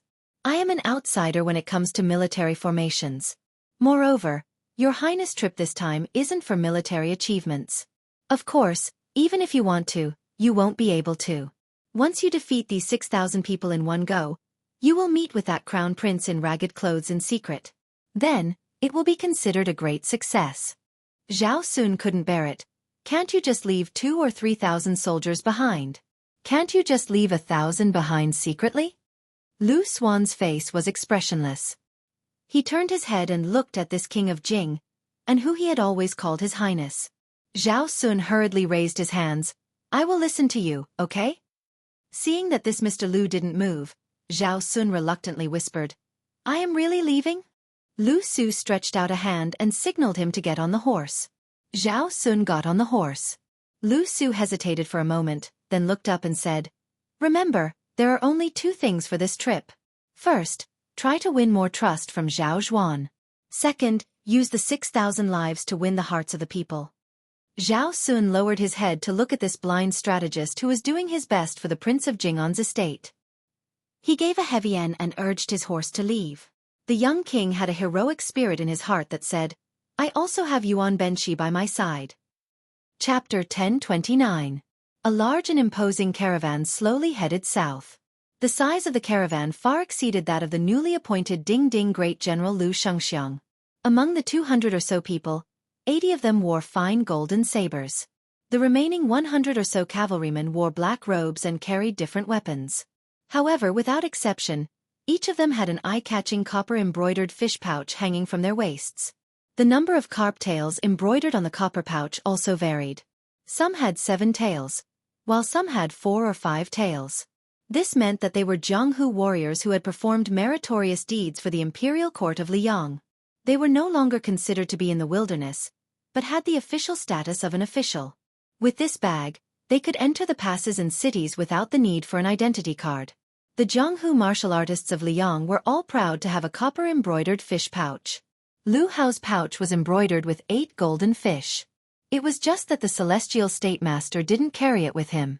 In this trip, there were 3 people with 7 carp pouches that symbolized level 1 masters. There were 14 people with 6 carp pouches that symbolized level 2 masters. Dragon Tiger Mountain, Wu Family Sword Tomb, Dongyue Sword Pool, and all the top sects had sent their trusted subordinates. Most of them were Jianghu martial artists who had been working hard for the Ministry of Justice. They helped the imperial court to gather information and hunt down bandits. The imperial court gave them a talisman to help them in Jianghu. 200 cavalrymen escorted only 1 carriage. This luxurious carriage, which showed the grandeur of the imperial family, was pulled by 4 Fergana horses. Around the carriage, there were more than 20 eunuchs.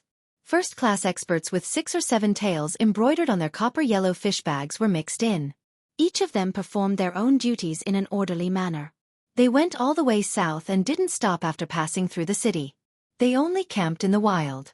Along the way, they had to send 1,000 to 3,000 light cavalry to escort them for hundreds of miles.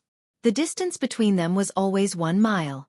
During this period, there were some soldiers who broke the rules and came closer half a mile. They probably wanted to curry favor, but they made a fool of themselves and the commanding officer was stripped of his armor on the same day.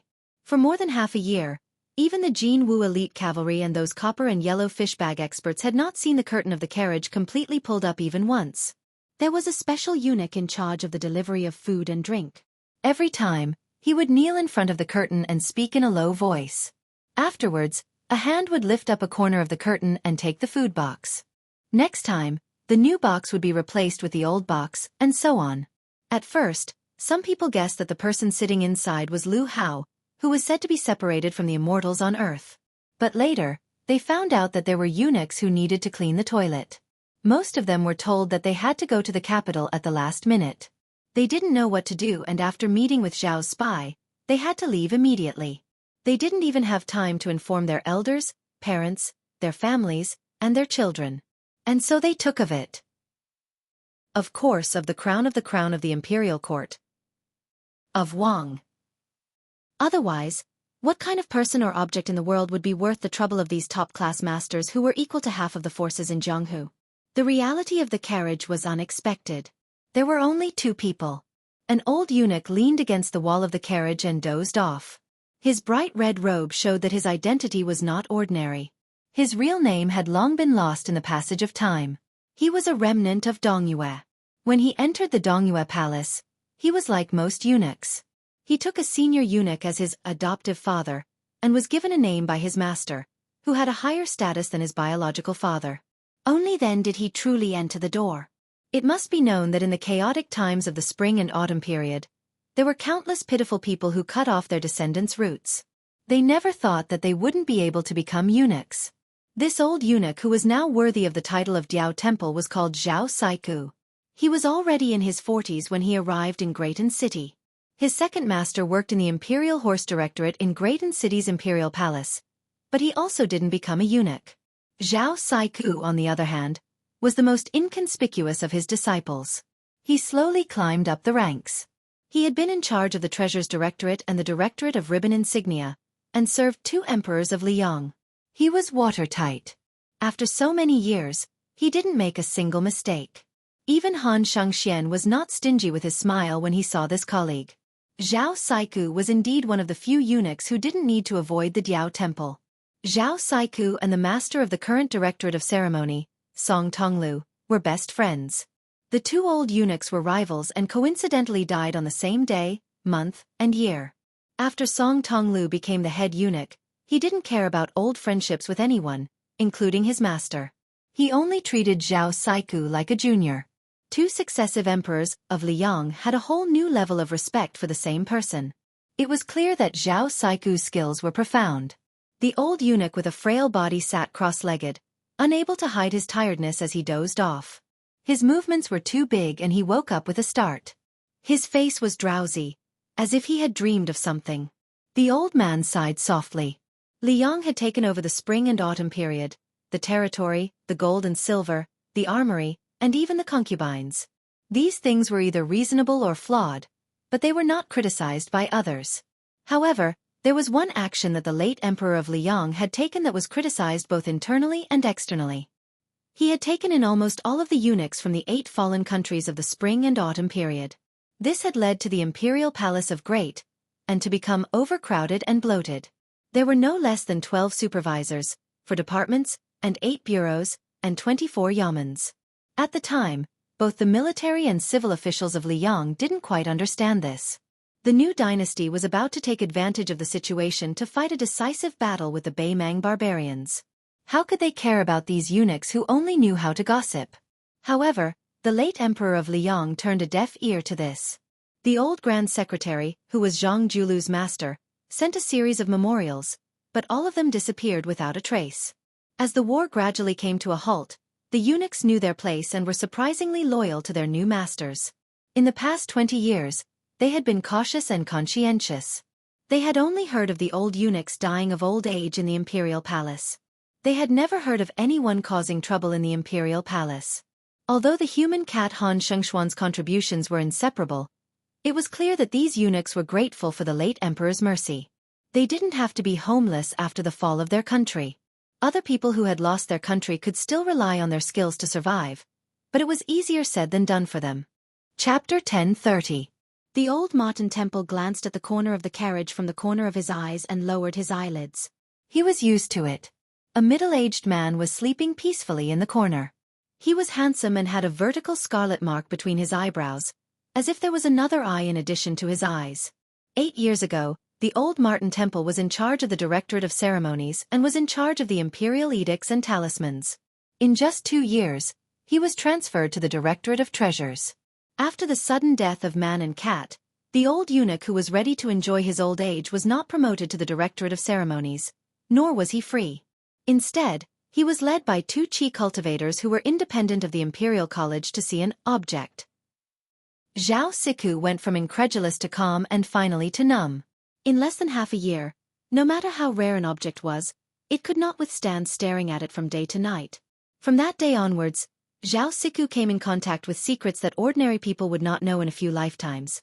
For example, hundreds and thousands of chi cultivators from the supporting dragon sect were distributed to various places to collect heavenly thunder in the blessed cave to create an unprecedented thunder pool. Also, the Taoist masters of the Dragon Mountain would come to Great Peace City to inscribe a talisman for an object when they thought that they had achieved great success. This talisman usually took several months or even half a year, exhausting their spirit. So far, since the founding of Liang, there had been a total of 11 generations of Taoist masters who had drawn talismans and made talismans just to suppress the person in the carriage. The one who forgot worries, was the only person who walked the Jianghu in the true sense of a celestial being. The so-called first-class four realms in the contemporary Jianghu were born from the martial arts experience of this person 400 years ago. It was also this person who put the Vajra realm into the category of masters and intentionally or unintentionally put foreign Buddhism, which was originally suppressed by Confucianism, on the table. However, during the catastrophe 400 years ago, Gao Shulu traveled all over the Yangtze River in 10 years and killed people whenever he felt like it, causing a reign of terror in the Jianghu. No one dared to call themselves a master. There were two sword immortals who died in Gao Shulu's hands. The Taoist sects in the world gathered 81 Taoist masters and formed a demon suppression formation together. But they were all killed by Gao Shulu on the peak of the Earth Lung Mountain. He left behind a sentence, "I am an immortal in the human world, why should I suppress demons?" In the end, Gao Shulu met an unknown young Taoist on a narrow path. That battle was so powerful that no one else could match it. Until now, there were still people who believed that only Qi Xuanzhen of the demon-slaying platform or Hong Shixiong of Wudong could match Wang Xianji in battle. Zhao Siku of the Old Martin Temple was facing such a person who should not be said to be a living or dead person. At that moment, Gao Shulu did not drink, eat, breathe, or inhale. Like a hibernating worm that had hibernated for 400 years. His body did not shrink at all and was still as smooth as jade. Before this, there were still 18 talismans that were set up by the previous famous Taoist masters. Among them, the first 9 were from the original Taoist ancestral court, Wudong Mountain. The first one was called the Mountain Opening Talisman, by the Taoist masters of the later generations.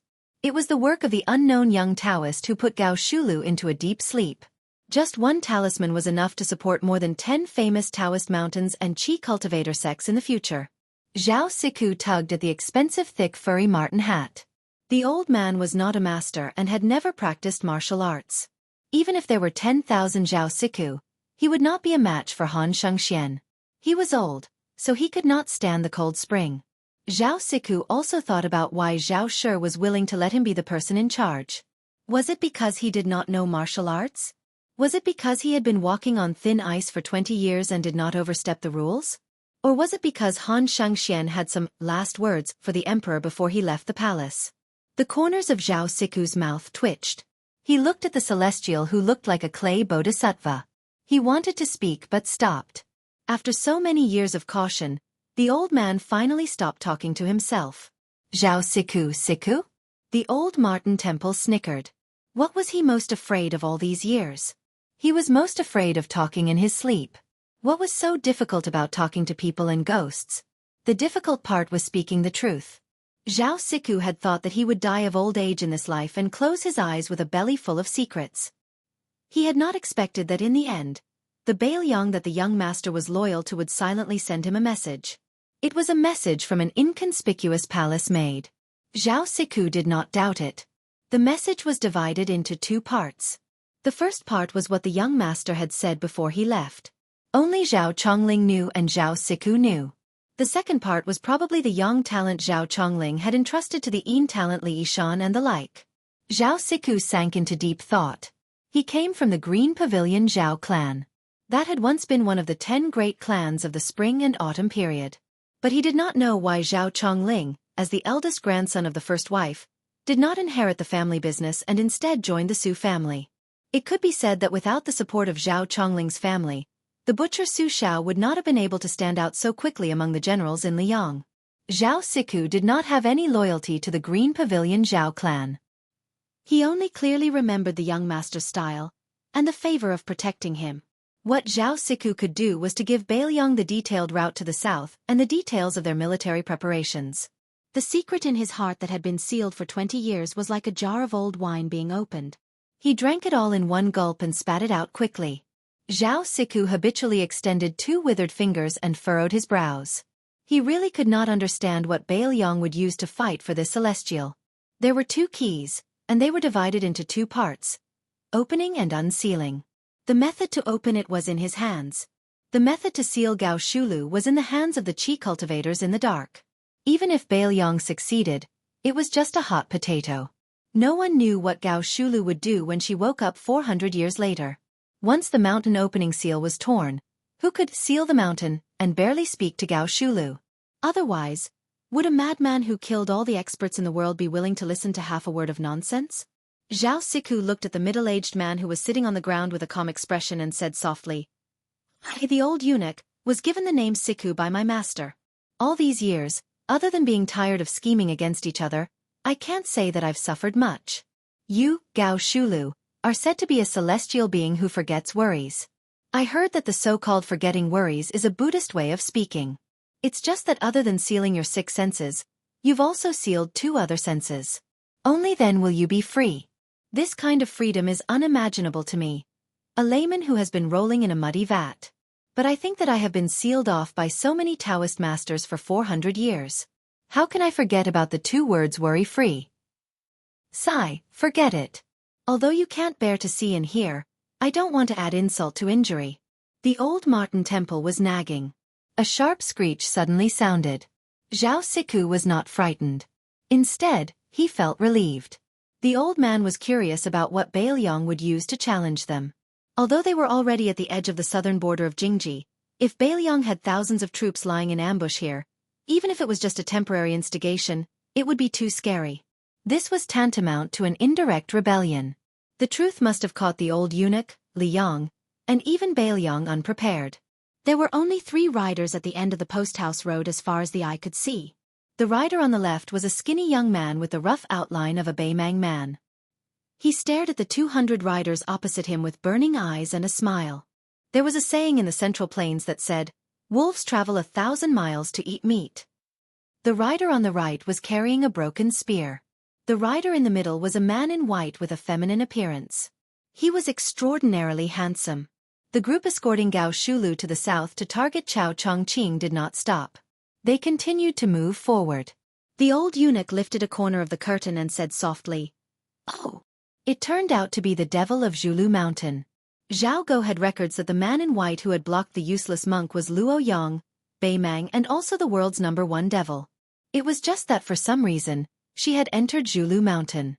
As for the 2 riders beside him, Zhao Go had not heard anything about them. The great Qin had lost its deer for 800 years. The old eunuch with his back to Gao Shulu naturally did not notice that the man behind him who had sealed off the mountain seemed to open his eyes slightly. Chapter 1031. 3 riders against 200 riders. Moreover, behind the 200 riders were 2,000 elite riders from the military town of Defengku, as well as a group of qi cultivators from the northern lands who were hiding in the dark. Therefore, in the eyes of Zhong Guqing, who was near the carriage, this was called courting death. To put it bluntly, this was throwing an egg at a rock. Zhong Guqing had always been a nameless Jianghu expert. Even though he was a first-grade finger xian expert, he did not have much reputation in the Jianghu world. He did not even have a thunderous nickname. When his acquaintances saw him, they would only call him Old Zhong, and the officials would only respectfully call him Lord Zhong. However, he did not care about the weight of his face, but his inner strength was very sufficient. Zhong Guqing, who had a 7-tailed golden carp and copper-yellow fish pouch around his waist, was a first-class guest in the capital's Ministry of Justice. He was also close friends with the #1 swordsman of Graydon City, Qi Jiajia. He had solved many major cases in his hands, and could be considered a familiar face with the Zhao family's son of heaven. Zhong Guqing was the person in charge of this mission on the surface. Everything, big or small, depended on whether he nodded or shook his head. Zhong Guqing's qi observation skill was not weak. He looked at the 3 riders at the end of the road without any contempt. However, he was wary, but this did not mean that Zhong Guqing had a guilty conscience. In his view, in the entire Liang Jianghu, as long as it was not old Monster Wang of Martial Emperor City, Dong Tai of the Peach Blossom Sword God, or Chao Chongqing in front of him, other than these 3 people, if it was anyone else, even if it was one of the top 10 people in the new martial arts evaluation, they would not be able to stop his horse's hooves heading south. This was not arrogance, but great confidence. It was the confidence that Great P City and Zhao Shi had given Zhong Guqing. However, Zhong Guqing never imagined that the 3 riders he was about to confront at this moment would have such a shocking background. Because these 3 people were indeed not any of the Liang masters in the top 10 of the Wushu evaluation, not old Monster Wang who was in charge of the East Sea, not Dong Tai who was searching for immortals, not Chao Chongqing who was busy reviving West Chu, not General Gu Gentang who was the #1 saber user in the world, and definitely not the dead cat Han Diaoxi. But last year, 3 Baimang guests, came to Mount Zhulu, which was close to Shangyin Academy. Coincidentally, 2 of them were in the top 10 of the Wushu evaluation. White dress Luo Yang and broken spear Deng Mao. If Zhong Guqing had known of this terrifying truth earlier, he probably would not have been so condescending. In the Great Battle of Jianghu, when had he ever heard of any of the 10 men of the world joining hands with another to kill the enemy? But today he just happened to run into it. Looking at the 200 riders charging straight at him, the short Yelu Dongchuang, who was both a member of the royal family of Beimang and a rising military official, widened his eyes. His face was a little dull and melancholic. He slowly turned his head to the woman in white who was walking slowly by his side and asked, "What's going on? These people don't take the 3 of us seriously at all. Could it be that Mount Zhulu is not famous and popular in Liang?" "Luo Yang, you tricked me.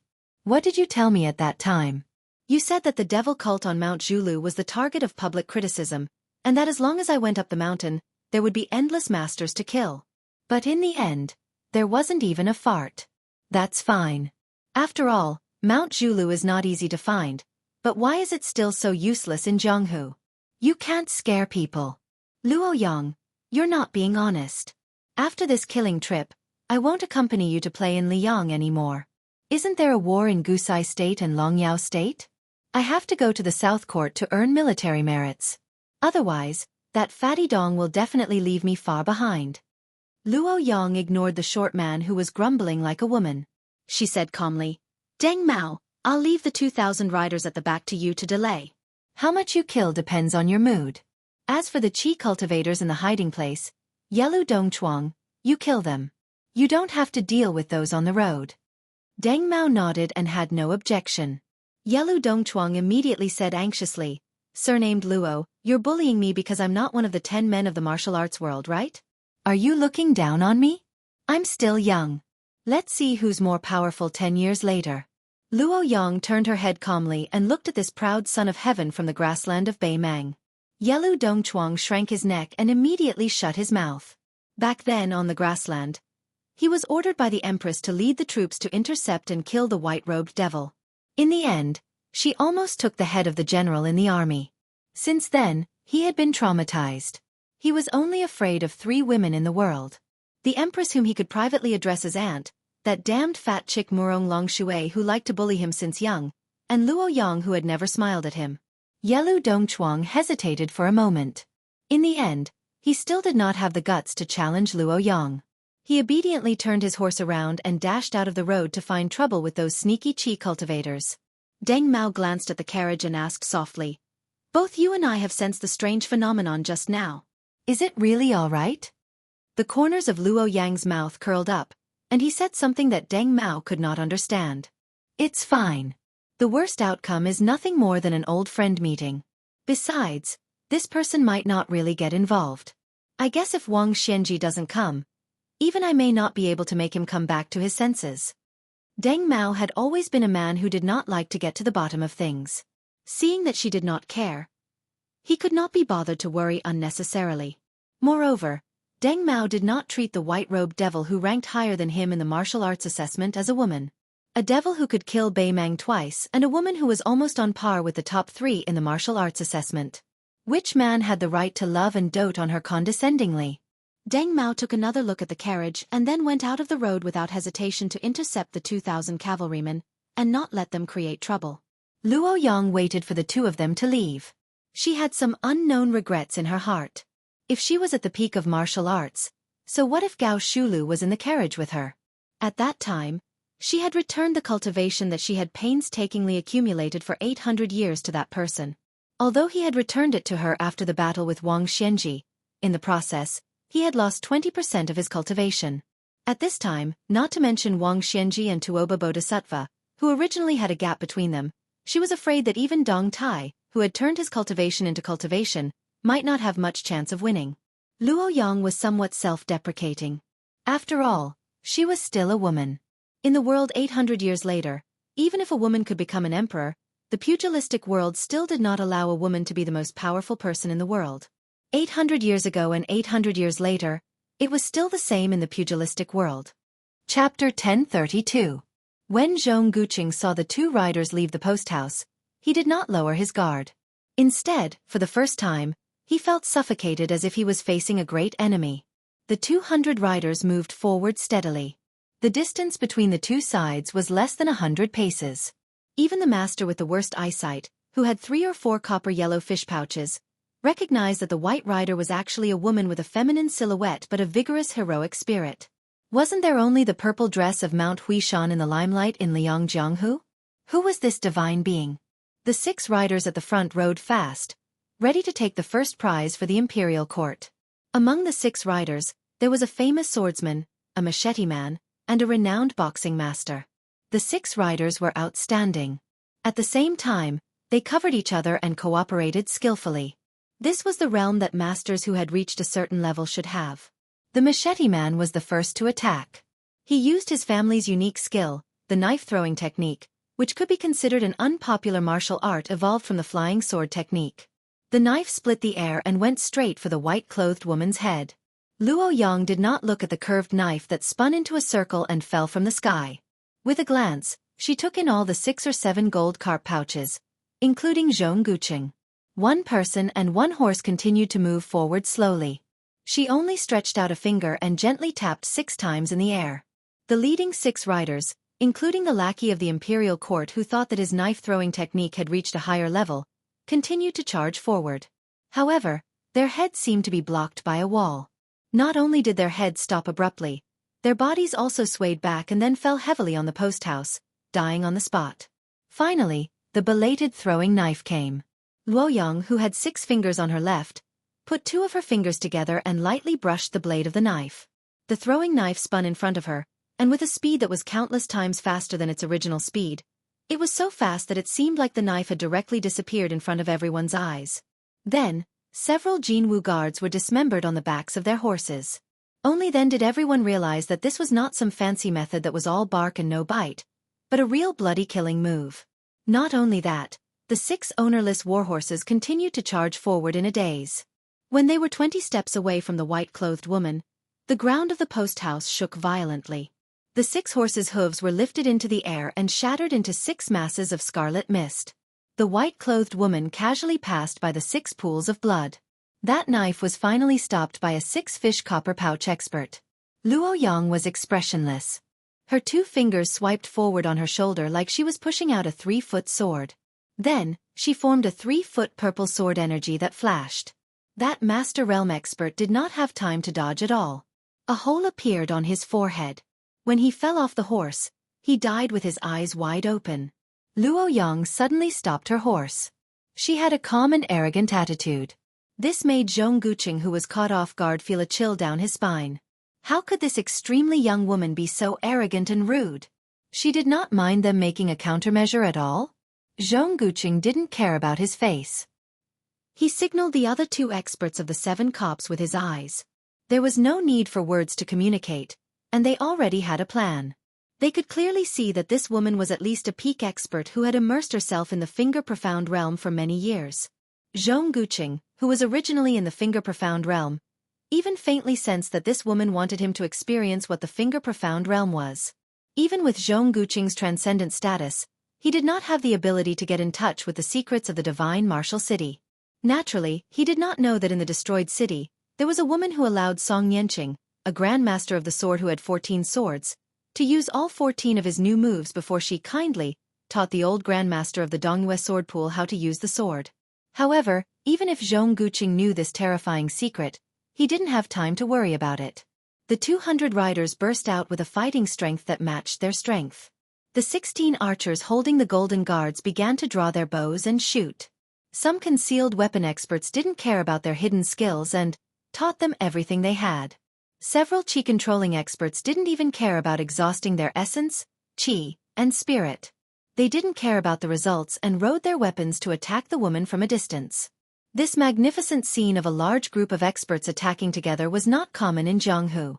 In Shenwu City, she once placed her left hand horizontally with her palm facing up and her right hand slowly pressed down. She closed the heaven and earth to form a line of sword between heaven and earth, forcing Song Yanqing to use his last earth immortal sword before his death.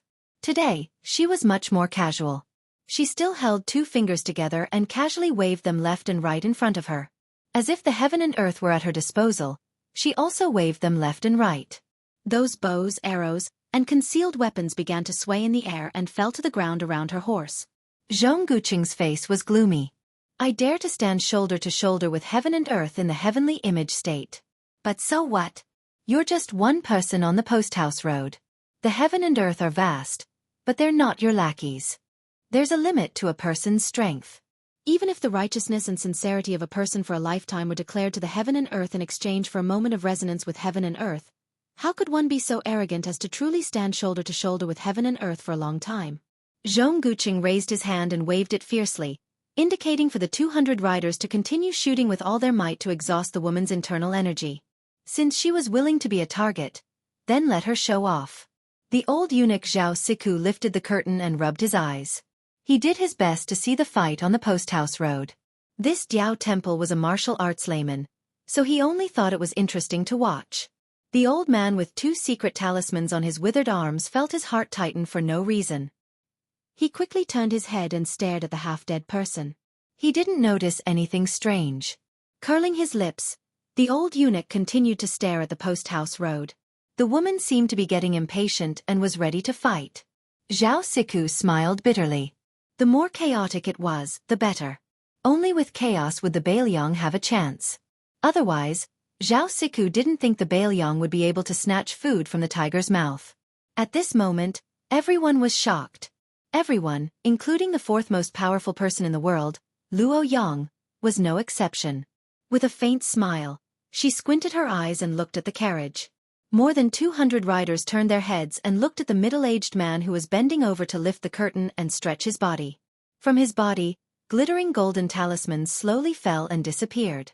There were about 16 or 17 enchantments. The man looked at Luo Yang and said in a hoarse voice, "We meet again after 400 years." Luo Yang was a little dazed.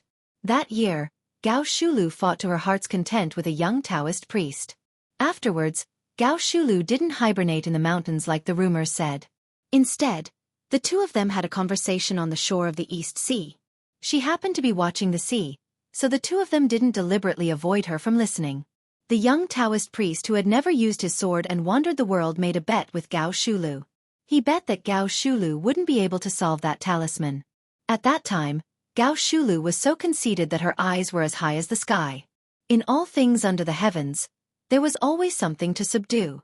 Even if one thing seemed to be invincible, there would always be something that subdued it. Wherever poisonous snakes were rampant, there would always be herbs nearby for people to pick to cure their poison. This was the principle.